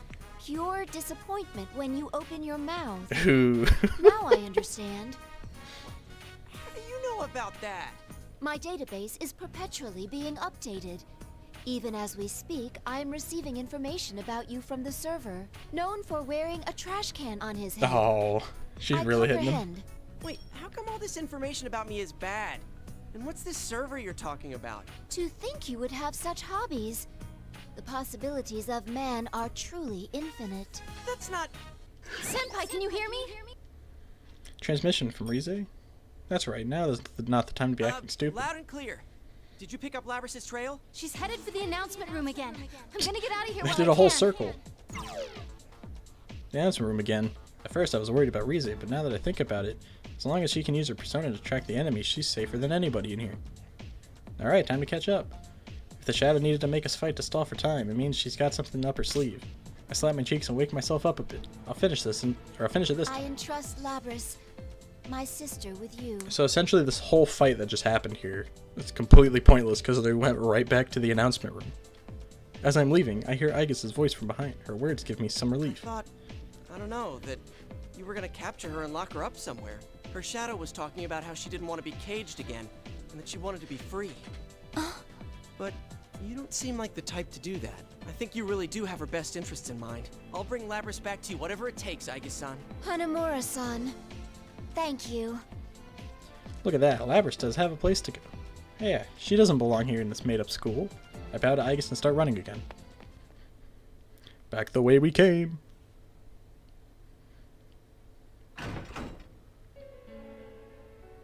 I return to the announcement room and open the door. All I see is Labrys sitting alone in the middle of the room. Her mechanical legs are splayed on the floor and she seems to be mumbling something happily. Okay, that's not right. The shadow's nowhere to be found. Where is she watching from? Oblivious to my suspicion, Labrys starts talking to me in a cheerful but almost lifeless voice. Oh, it's you, Yosuke-kun. What's wrong? Shouldn't you be in class? You're not thinking straight. We're inside the TV world. You're not the student council president. What are you talking about? I came here to broadcast a student council announcement. Labrys looks up with empty eyes. She's no longer in her human form. But her stuck-on smile is painful to look at. That's not her real smile. I take a deep breath. That's your name. You know that, right? Let's go back and put an end to this fake world. Why? Why are you saying that stuff? Labrys finally looks me clearly in the eyes. She's seen the truth. I want to stay here. This is the only place I can belong. Labrys slowly stands up and puts her arm behind her back. She removes her wings and then expands to the form of an axe. I won't go back. I'm gonna stay here forever and ever. And now I have to fight Labrys. She brings down her axe with incredible speed. To swing a huge chunk of steel like that so easily, that's just not humanly possible. I mean, I expected as much, but I can't go easy on her. I'm sorry I have to do this. I'll apologize as much as you want later. But right now, I've gotta stop you with everything I have. Alright, time to beat up Labrys again. This would probably be great for people who hated Labrys. You just get to beat her up over and over again.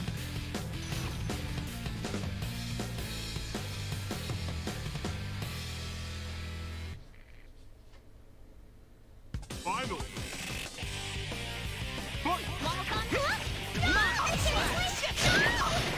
Here we go! Give it up! Go, Jiraiya! Seriously? Give it up! Here we go! Give it up! Give it up! Down here! Seriously? Here we go! I'm putting a stop to this. Momo on me! Momo on me! No! Down here! No way, Jose! Brave play! How did you miss? She's right in front of you. Alright, well, sorry, Labrys. You don't get to die in a cool way.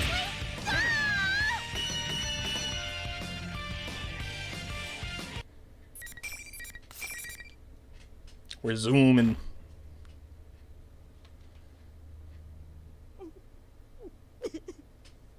Why? Why can't I stay like this? What good will it do for you to forget everything? You know that you're trying to ignore the truth and that you're lying to yourself. That'll only bring you more pain. Labrys drops to the floor, crying her heart out. I know this is for her own good, but seeing it hurts me deep down inside. Labrys looks at me with eyes filled with You misery. wouldn't understand. No one can understand how I feel. That's right. They'd never understand. An ominous voice butts into our conversation. Shadow. So you were nearby after all. Why wouldn't I be? I'm her. You're not me! Wherever she is, I can't see her. Where's she hiding? As I'm looking around. Oh, a new cutscene.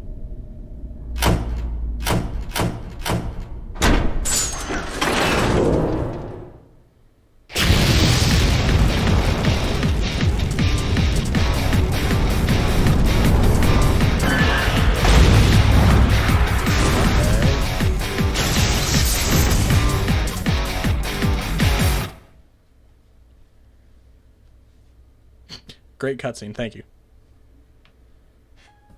The darkness disappears and the scenery is completely different. The view outside the window has changed to something weird and creepy. Piercing red light fills the room. What's going on? What is that? Some giant metal container like a furnace and something being tossed into it like garbage? Why is Yosuke's longer than Narukami's? I look closer and see that the garbage looks like arms and legs. Hey, it looks like people. I try to calm the horror I feel creeping up my spine. I just don't know how to describe it. All I can say is that, wherever this is, it's nasty. This isn't the announcement room anymore.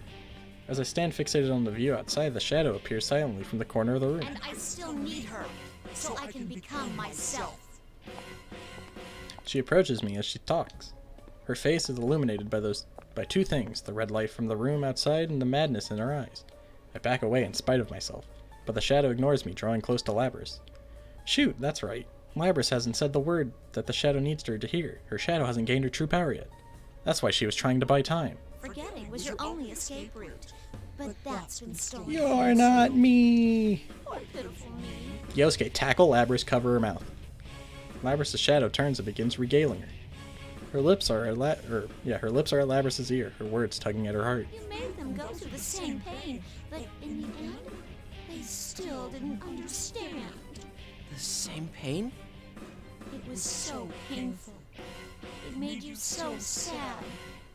You hated destroying them. Destroying them? I take another look at the horror show outside the window. The broken human figures being thrown into the incinerator. This is a sight Labrys' heart created, right? And that means this is. I suddenly felt like a cold grasp, like I could grasp the weight Labrys has been bearing in her heart. And I could see how heavy that weight was. The shadow takes a quick glance at me and continues speaking. He was forced to fight his friends too. But he didn't feel the despair that we did. He wasn't alone, after all. He's completely. Well, he also didn't force him to kill his friends, so you know. We're not human, or an ordinary machine. We don't belong anywhere, and we'll always be alone. No one will ever understand us. Please stop! The shadow's trying to make Labrys deny that they're the same. I know that, but I can't do anything to stop her. I quietly watch as the two of them talk. I'm not alone! I'm not! If they don't understand, who will? The only ones who could were all destroyed. By our own hands. No! That was you! Not me! You're not me! There it is. I'm free now! Freedom! Capture me! I'm truly free! Alright, is it gonna be the same cutscene? I'm just gonna skip it just in case. Buy some time. Well, there it is. The shadow goes wild and strikes Labrys, knocking her aside. I catch her from behind. Labrys looks at me, a bit surprised, but the look in her eyes is frail, ready to fade away at any moment. I smile at her. Don't worry. It's okay if you can't at first. It's really hard to accept yourself. The only reason I could do it was because I had friends to help me. It would have been impossible to do on my own. I'm here with you now. And you've got Aige-san too. We'll help you face yourself. The shadow's form is a bit of a surprise. Instead of changing shape, she summoned a monster behind her. What the? That's like a persona. And it's pretty gigantic. Just looking at it makes me weak in the knees. It's at least 3 times my size. The shadow's eyes glows as she turned her wings into an axe like what Labrys had. Crap. And it was hard enough just fighting a robot girl with an axe. I'm gonna be honest here, I'm having a hard time thinking I can take her on by myself. But something pops up in the back of my mind. The faces of my friends, of Igus, everyone who's trusted me with all their hopes. I get ready to fight. Power surges through my body. Alright, now it's my turn to I'm gonna work. save you no matter what. And when we make a promise like that, we keep it. Frog! Yeah, this is definitely the last one I'm doing. And I'll finish this tomorrow, or next time I play.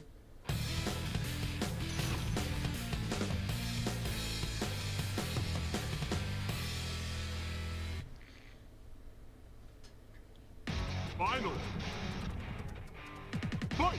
This is definitely the last match, I think. Or maybe not. Because they had me do another one with the guy who hacked her. No way, Jose.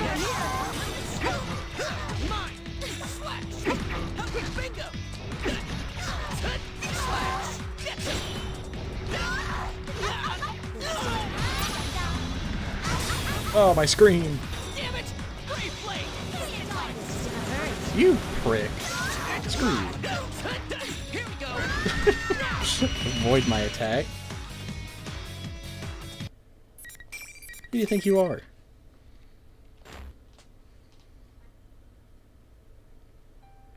The shadow finally stops moving and settles down. I run to Labrys and pick her up. She's still awake, but her expression is I'm gloomy. such a failure. I can't win against anyone. I even let my shadow out. I'm a weapon, but I'm so useless. It would be better if I was just scrapped. The lack of energy in voice and body is enough to put me at a loss for words. Do I have it in me to convince her otherwise? That doubt came crawling back into my mind. But I still need to tell you. I opened my mouth to put the heavy feelings of my heart into words. There was someone I liked once, but she got killed. It was the worst thing you could imagine. I couldn't forgive myself or believe she was gone. I even tried to forget about her. I thought then that no one could understand how I felt. I mean, how could they if they weren't me? Only I could understand how I felt. That's what I thought. I had given up. But that wasn't true. Even if people haven't had exactly the same experiences, they can still understand each other. I have some great friends now to prove it. Friends. If I'm strong at all, it's because I have them.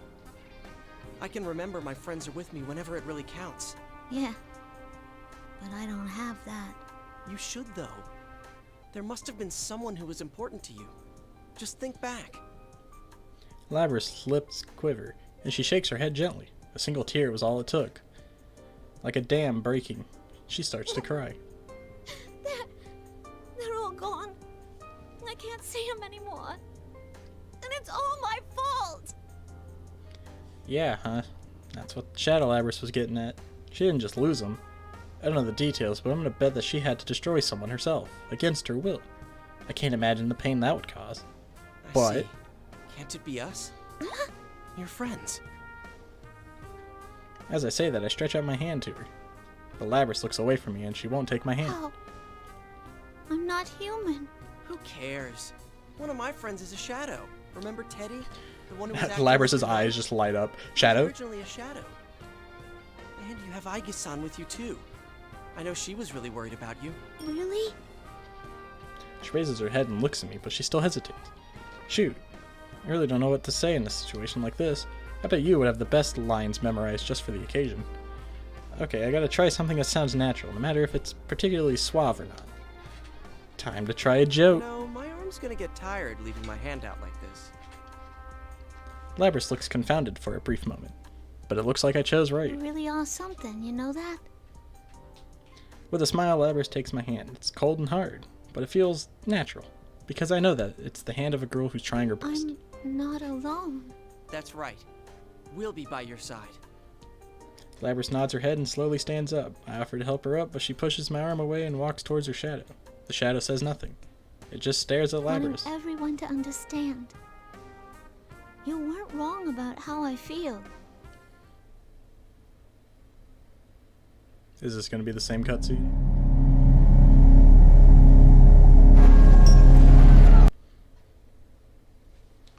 And then she proceeds to accept herself, and the world gets back to normal. Wow. It's such an elegant white silhouette, it's hard to imagine it was the same as the black bull shadow. I was worried that there might be something wrong, like she was damaged or something, but when she turns it to me, I can see the strength in her heart, or her eyes. I breathe a sigh of relief. I lift my face and cheerfully call out to her. Let's get going. Back to where our friends are waiting. You got it. Now that she's accepted herself, she nods to me and smiles like when we first met. No, even brighter. Labrys accepted her shadow and the host disappeared. For a while I was worried how the P1 Grand Prix was gonna end, but it's all over. So all that's left is for us to get back, or get the heck out of here. I hear from Rize that all those fantastic invisible walls have disappeared. Now I can go meet up with my buddies in Aigis. Or so I thought. Led by Rize, Yu, Chie, and Yukiko all come running into the announcement room. Teddy, Kanji, and Naoto follow them. Way to rush things, but I guess I would want to run around if I was stuck in a cage all day too. The investigation team is back together. Everyone is surprised when they see Labrys. I mean, I can't blame them, she's a robot. I explain the circumstances to them. Labrys looks tense the entire time, but of course, even after learning how all of this transpired, there wasn't a single one of us who would blame her. I lost in the very first round. I wish I lost to Yosuke. I'm glad that I didn't have to fight you, Chie. At least fighting against Yosuke-kun didn't trouble my conscience much. It didn't? There. She can say that because she loves you. Pardon me if I don't share your optimism there. These guys are way too easygoing. As I'm complaining, Kanji seems pretty enthusiastic. Do that again sometime. It ain't good for our bodies if we don't let our personas out once in a while. But normal people can't let them out. Then I'll sponsor a real Grand Prix. I'll call it our very first Go on a Date with Teddy Grand Prix. Of course you would. No one would enter. How cruel. Yikes. Teddy balls and throws himself into Labrys' arms, and she hesitantly opens her mouth to speak. Can I sign up? Don't. You shouldn't. You know what? Count me in. Oh, if you're in, then I'm in. Huh? Well, then me too. I'm out. Damn it, you jerks. If you're in, then I'm in. Oh, well, I'm in too. I'm out. Man, whatever, as long as it makes Labrys smile. It's time we go back. Everyone cheers in agreement. We all head to the roof. That's where the exit from the TV world is, in the studio area. Plus, we can meet up with Aigis while we're there. All Teddy has to do is bust out the exit and we'll all be back at Juness. We climb the stairs and as expected, Aigis is waiting for us. When she sees that Labrys is safe, she smiles. It seems everything has been resolved. But a pair I've never seen before standing behind her. They have intensely intimidating auras. I can tell that they aren't normal people like me. I'm guessing they must be members of Aigis' team on the same mission as her. It's over already. I still don't feel entirely satisfied though. Don't be like that, Akihiko. Just be happy that it's over. Take a closer look at them. One's an amazingly gorgeous woman, and the other's a buff guy who isn't too shabby himself. And Aigis is pretty easy on the eyes too, but the three of them together, they really pack a punch. And the way they're dressed, well, they all pack a punch too, but in a different way. The beauty in the fur coat steps forward and bows to me. At the same time, Labrys hides behind my back. Hanamura, yes? You have my Captain thanks for helping us Chrysanthemum. retrieve Labrys. Her tone is soft but articulate, intellectual, and charming. But one of her words bothers me. Could you maybe not use the word retrieve? Yosuke by confirmed. I'm a little scared to talk back to her, but I'm good. But I'm not going to budge on that one. She appears taken aback for just a moment, then she smiles. You're right. My apologies. I'm Mitsuru Kirijo, Labrys' handler. Kirijo? I've heard that name somewhere before. Kirijo? As in the huge company Kirijo? I turned to Aigis for an answer. Picking up on what I wanted to say, she replies with a smile. Seriously? So the group she had mentioned was... Because we're all scared silly by the important name Kirijo tells us incredibly politely that we were mostly the cause of the incident, or that they were the cause of the incident. She also explains what I wanted to know about most, how Labrys was going to be treated. I'm not gonna be scrapped. I have no plans to shut you down or destroy you. Kirijo answers so direct that we can't help but cheer. Okay, so they are kind of speeding through this conversation. Labrys was more perplexed than happy. Kirijo takes Labrys' hand and lowers her head. Indeed, you aren't. You have done nothing wrong. It's actually me who should be apologizing to you. Oh no, you don't gotta do that. I felt like there was no getting around being sealed away again. I've made friends now, so I thought I could live with it. Oh, well, if you're fine with being sealed again, then we're gonna put you back in the box. Labrys. I can't believe this is happening. This is all thanks to you, Yosuke. And she's hacked. Sup, idiots? I'm back. Labrys? What the? Something's wrong with Labrys. I guess the others all look confused by her unnatural pause. I know she's been through a lot today. Did she break or something? But then she speaks in a voice that none of us were expecting. It's not over yet. Oh, it's Portal 2 lady. Or Portal lady. That's not Labrys' voice. It's as if someone's speaking through her mouth. Is this the same communication system we use? Everyone, step away. Yes. It's the same. Kirijo is seemingly used to dangerous situations and warns everybody. At that moment, Labrys' hand moves, stretching toward the battle axe on her back. Huh? In the next instant, lifting the axe without hesitation, she swings right at me. That was faster than I've ever seen. Even the shadow wasn't that fast. The ground is split for several meters and the fragments fly everywhere. What's going on Labrys! Hey, what's gotten into you? here? I just want to know who the villain is. I cannot gain access. So do I, but I think I know who She's it being is. hacked. It isn't coming from inside this facility. The signal Unless they're not going to elsewhere. tie the two, which I don't think they would. You mean outside the TV? I think it's one of the cops. Or detectives or whatever. This is just a little extra resistance. Now, entertain me. It's Marie. God dang it. Why didn't I think of this? Labrys' face is completely expressionless as she points her axe What's at me. happened to you, Labrys? Damn it, why do we have to fight now after making it this far? Ugh! Again? Did I fail her again? That's horrible. That horrible thought crept back into my mind. I frantically try to shake it out of my head as I lift my weapon. That would explain why the game's so boring. Ooh. I tried telling myself over and over, I don't have a choice. I have to do this. Yikes. Marie, the secret ringleader, therefore boring? Crazy.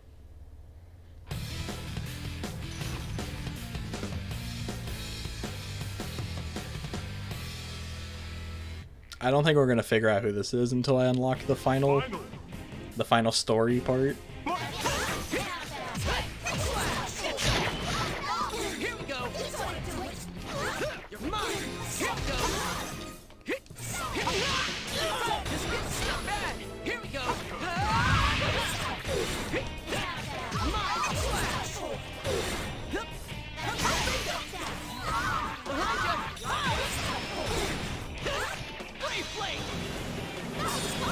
You prick. Here we go.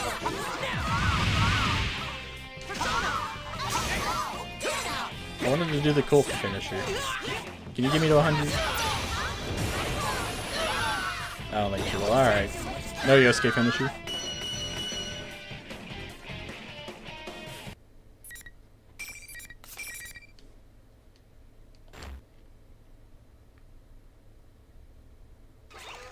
Labrys stopped moving to fall into the floor. Now she begins standing up, robotically with jerking motions. She begins speaking in that eerie voice again. Maybe speaking is the wrong word, but it's definitely in my head. My, she was quite easily defeated. You just hope the villain is Evidently, hot. I didn't push her far enough. All the reading we've suffered through. I'm the one who's reading everything. Well, she is a test unit, so this is as far as my little game goes. So whoever's voice is in this is the one controlling Labrys. From the way he was talking, I could tell that he wasn't serious. He doesn't comprehend how cruel he's being by controlling her like this. Who are you? Ah, yes. I have more than enough data now. I should thank you all. Although this didn't work out, you did stay in it to the very end. Labrys' shadow was only the mastermind of the tournament. I see now. You're the true culprit behind the whole thing. It hits me when Kirijo speaks. That's right, Labrys' shadow split from her after she entered the TV. She merely held the tournament. The shadow couldn't have pushed Labrys in here. Someone else, the culprit, has to exist, or this incident could never have happened. Indeed. It was I who stole Labrys away. It was indeed Adachi the whole time. Since I don't have a persona and can't enter a TV, I needed a puppet that could run amok for me. Well, the whole thing, like what it just says right here. I don't have a persona and can't enter a TV. There aren't very many people who know about the whole persona thing.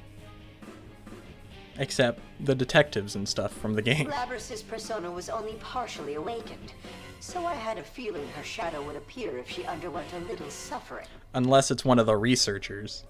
You got the better of me this time. You deserve to know at least that much. He admitted it, but his tone was mocking. The culprit is controlling Labrys somehow from a safe haven outside the TV. No way. Using Labrys for your own selfish reasons?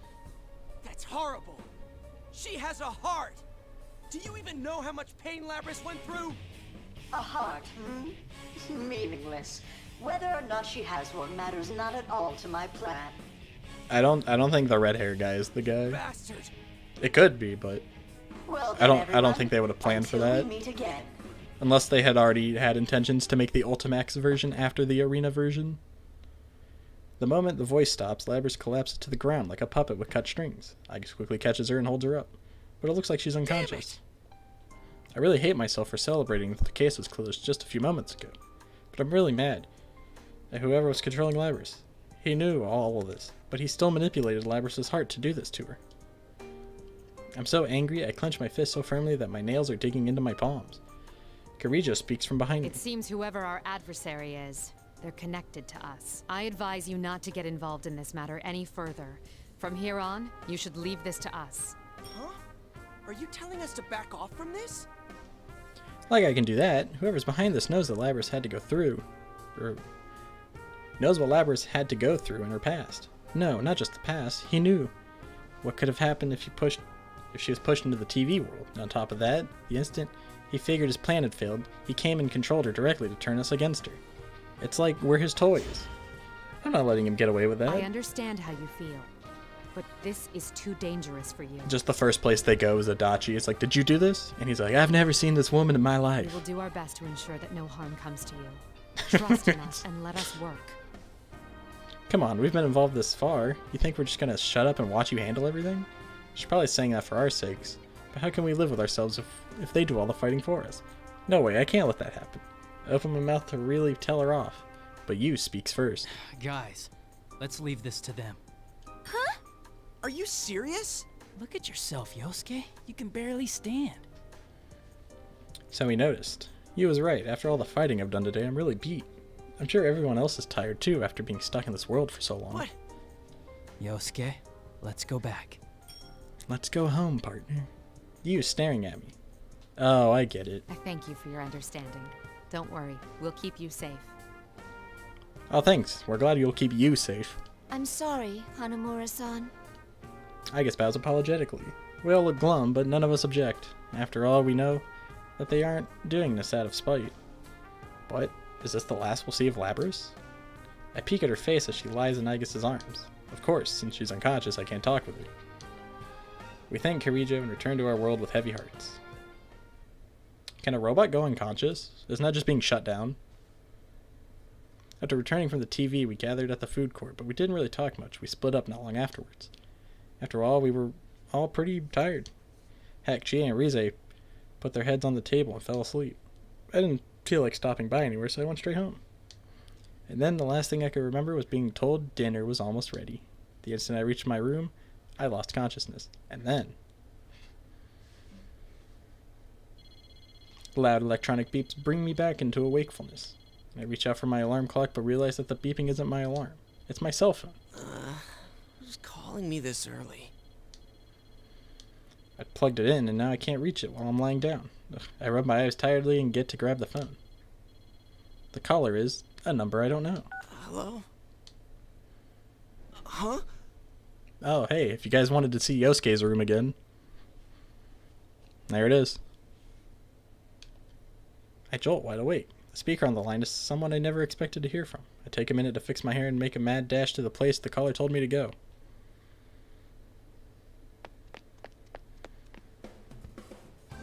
When I reach the designated location, there's something that looks completely out of place here in the countryside. A limo. Holy crap, that's long. It was so long I thought I was seeing things. Yeah, this is definitely no place for a car this awesome. Oh, there he is. What took you so long? Looks like everyone else is already here. I ran so hard I almost barfed. But I finally made it. Labrys and the others were just about to leave. I made it in time.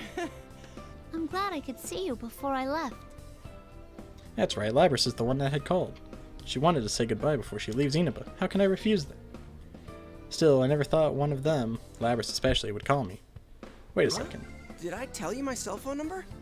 Obtaining the cell phone numbers of ordinary citizens is child's play. Thank you, I guess. Oh wait, what? Holy shit, really? Are you accessing that server thing you mentioned? The Kirijo group is kinda scary. I asked if I could come see everyone. It's as if they're a big corporation. A real goodbye.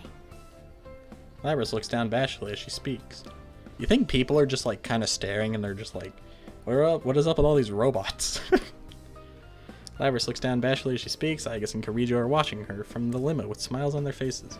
Man, is this a relief? So Labrys can do things as she wants to. I'm glad she's in a group that lets her have her freedom. She really does have a place to belong. What'll you do now? Are you going back to that lab? No. I decided I'm gonna work with Mitsuru-san and them. I want to do my damnedest to catch whoever used me to bait a trap for you all. There's no hesitation in her eyes as her strong will glares out. I see, she found what she wanted to do. Sounds like you're ahead of the game. Why are killer robots developed in this world? They're anti-shadow weapons. They're made to deal with, you know, the shadows. I'm reminded of the blank career choice paper still tucked away in my desk. Oh right, that was a plot point. That sense of haste without direction. The need to keep up appearances. I didn't want to handle it. But maybe it's time to face my future. Oh, I'll write down a big tree. What do you mean? Oh, just talking to myself. I'll let you know when everything's been decided. Okay. Just make sure you tell me, okay? Labrys answers my smile with one of her own. Then she stretches out her hand. I take a closer look at them. They're quite delicate. I grab her hand and lift it above her head. A handshake is so formal. I'll show you what the cool kids do. I use my hand to open hers. Labrys looks confused, but she then moves her hand around. They're doing a dumb handshake. Yep, that's it. Here we go. The clap of our high five echoes through. Oh, they high fived. Not to be outdone by me, Chiarese and the rest give Labrys' high five too. Thank you so much. Yosuke-kun, I won't forget about you. I'm friends with you now, so I'll stay strong. Labrys begins to tear up, and to hide it, she hurries into the limo. Soon after, the limo begins moving quietly down the road. Labrys waves to us from inside the car. Even after the car's gone pretty far, I can still see her waving from inside. She's still waving. Wow, she's still waving. Everyone starts to laugh a little. Can she see us? I can barely make out the car from here. Look at that big grin on Yosuke. It looks a little jarring. After partying with Labrys, we all ended up hanging out at the Junes food court. That's right, it's the welcome back party for you we'd completely forgotten about. We finally can get back to our business. But still, it feels kind of weird having a welcome back party after saying goodbye to someone. Come on, let's hurry up and do a toast. I only get a 30-minute break. Huh? You working today? I can't take much time off during Golden Week. Teddy, you were out without permission a couple days ago, so be ready to pay the price. No, but that wasn't my fault. You meanie jerk nurse lover. Oh, speaking of which. Shh, quiet you. Nurse lover? How did the conversation go from working to...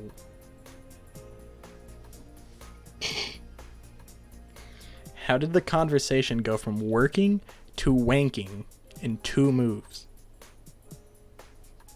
That is not a line I ever thought I'd see from this game. I don't need them knowing this stuff. There's no time before anyone can ask you what he's talking about.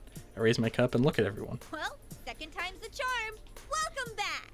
Welcome back, senpai. After a toast, we all chat like we don't have a care in the world. This is the kind of atmosphere you can only get with the best of friends. But actually, that's not at all. We aren't about to let things end the way they did. Ahem. May I have your attention, please? It's time to announce the reason we're all here today. Isn't it to welcome back Yukon? You and I trade glances at Yukiko's question. I could see in my partner's eyes that he wants me to do all the talking. You see, we've already talked this out, and now is the time to bring it up. About yesterday's incident. You guys weren't satisfied with how things ended, right? Of course not, but...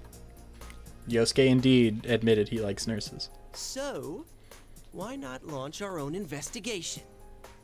Does that mean... That's right. The investigation team is back in action. Oh, now you're talking. Wait a moment. I thought we were going to leave this to the Kirijo group. Why would we do that? Did I say we wouldn't get involved? That's right, he only said to leave this to them. Oh, you're right. Actually, my partner here brought it up first, so I'm with him 100%. Now that's our sensei! Yukiko and Teddy jumped right on board.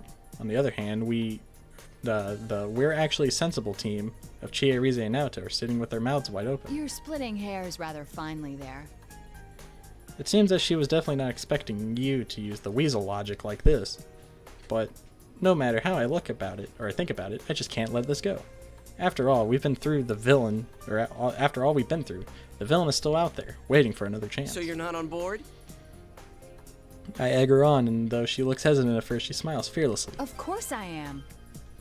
I like that smile. That's what a reliable detective should look like. Thought so.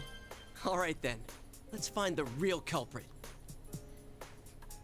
Yeah! Everyone's hands pile up in the middle of the table. Friends are really what you need. Whoa, it's already this late? I look at everyone smiling, and though I'm reluctant to go, I stand up. Well, I gotta get back to work. Come on, Teddy, let's go. Who's this Teddy you speak of? I don't know anyone with such a pretty name. You got some nerve trying that on me. Sounds like someone wants me to make his next shift a living hell. Ah! No! But I'm still gonna skip work! I wanna have fun with Nana-chan! Yikes. Teddy class use hand and promises to visit the Dojima household tonight. Please, just this one night, he says. That, Teddy, don't cause Dojima any problem. But well, I know the feeling. I never feel like break time is long enough either. But you know why I'm keeping my cool right now?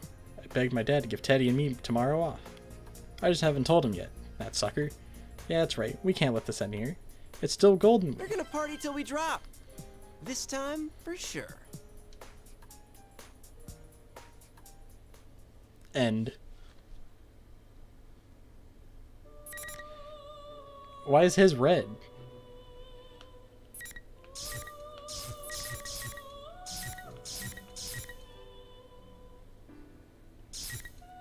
Wait, yeah, why is Yu's yellow? Yosuke's is red. Does that mean I have to do Yu's again? Or there's more to see in Yu's? I'm not going back. I refuse to go back. Unless it's required to unlock the last one. But that is it for the stories for today. I'm tired of reading.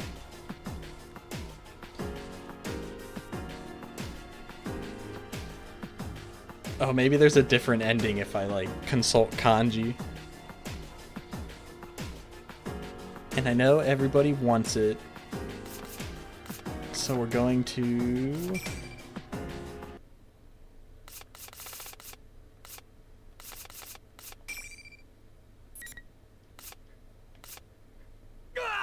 Damn you! Give me a give me a give me a give me a damn give me a oh so and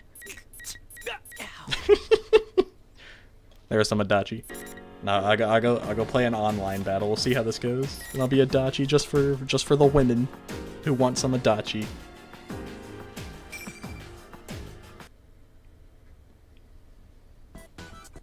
Let's just pray I don't encounter some weirdo again.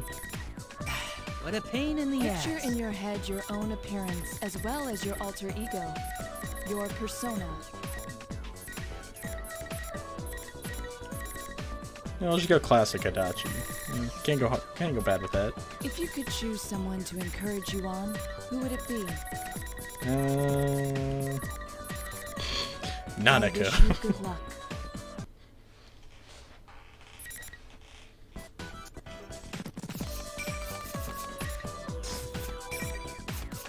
Yep. Just for the women who wanted to see him. Give you a reward for sticking it out.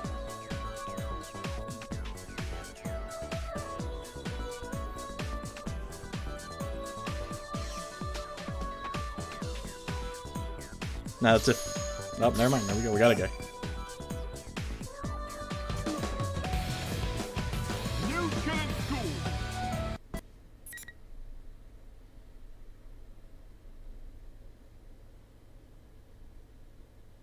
The P1 Grand Prix! Oh god. Just when I thought it couldn't get worse last time.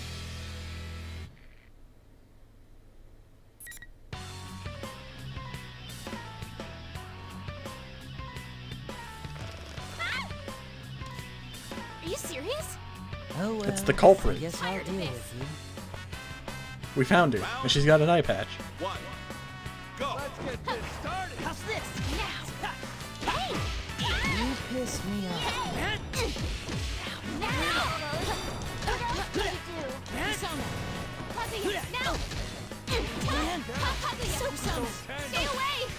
I don't know how Marie works. I don't fight enough of her. Don't know what that does.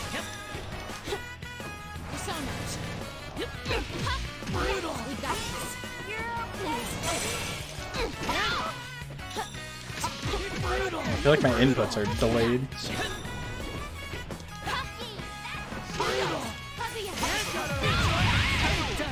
I won't lose. You're in. I don't think I'll win because I don't know what Marie does and I don't play Adachi very much.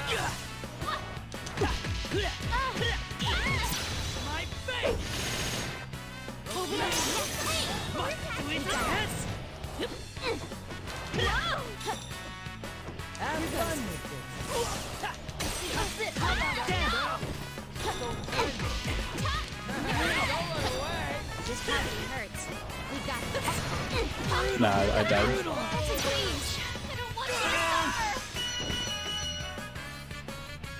I won't lose. That was close.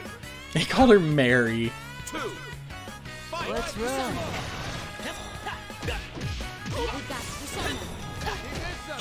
It's no use.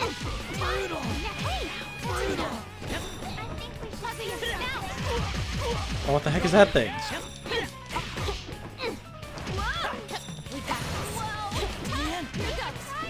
How's this? Brutal. You're serious now.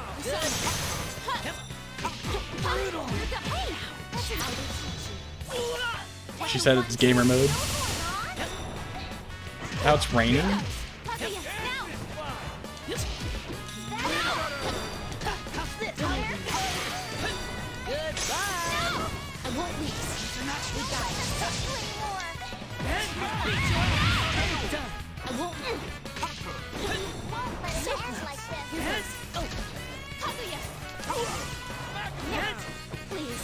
No.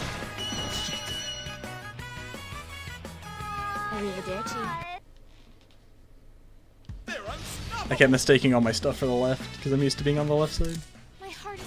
Shut up, Mary. We don't care about your poems.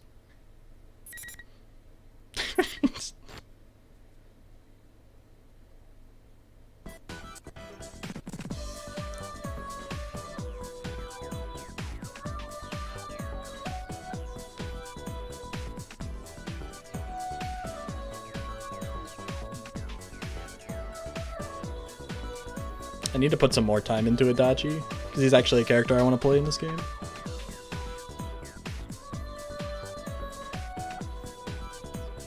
But as you can see today, I barely played in the story, and I haven't touched this game in like 3-4 days. Is this the same guy?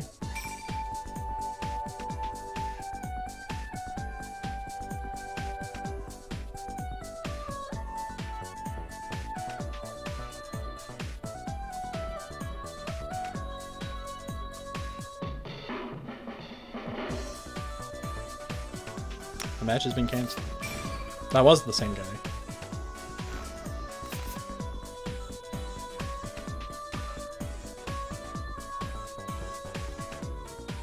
Or could I lose to a Marie? It's not being good with Adachi and have not played this game very often.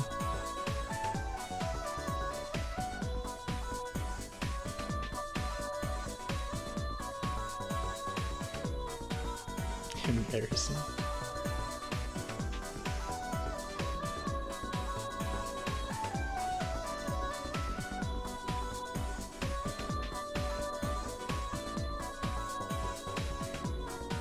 Is this the only guy who exists? Like, come on, game.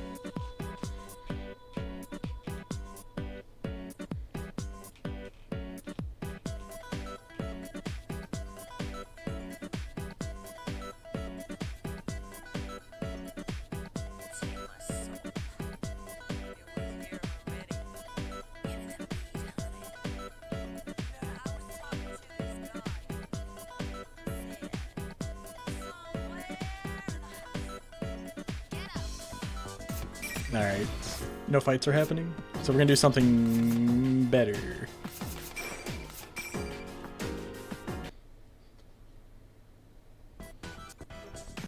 Welcome. We're gonna do something that'll be even better.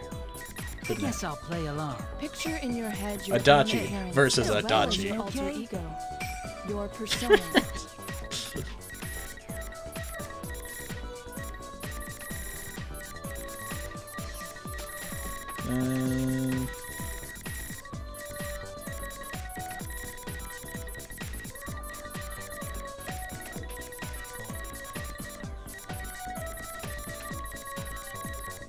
Very well. This is the fight we all wanted, right?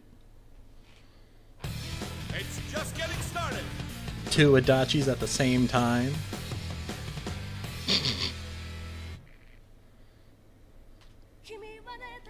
Is it okay if I finish this quick? Sorry, but I don't play nice. Round one. Action.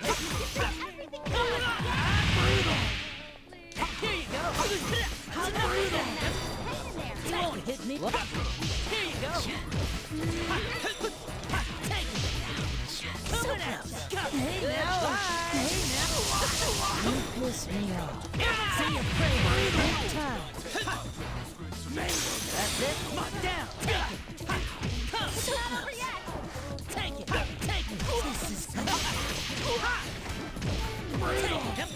Dang, if I timed it, I think I could actually combo into that.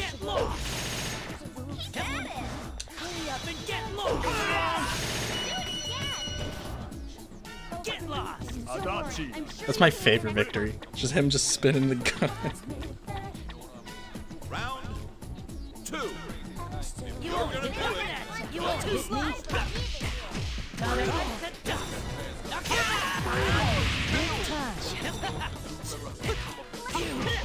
It's no use.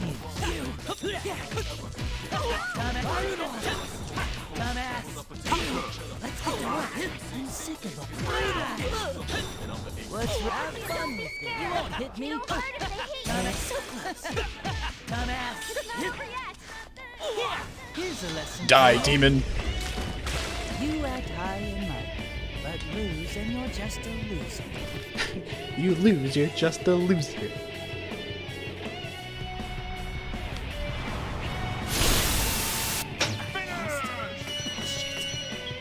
Do you understand now?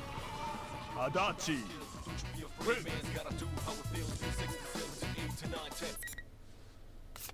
Alright, well, that was your Adachi on Adachi. Is anyone surprised by the results? Oh boy. I get to face myself this time. What a pain. Don't show me your face again.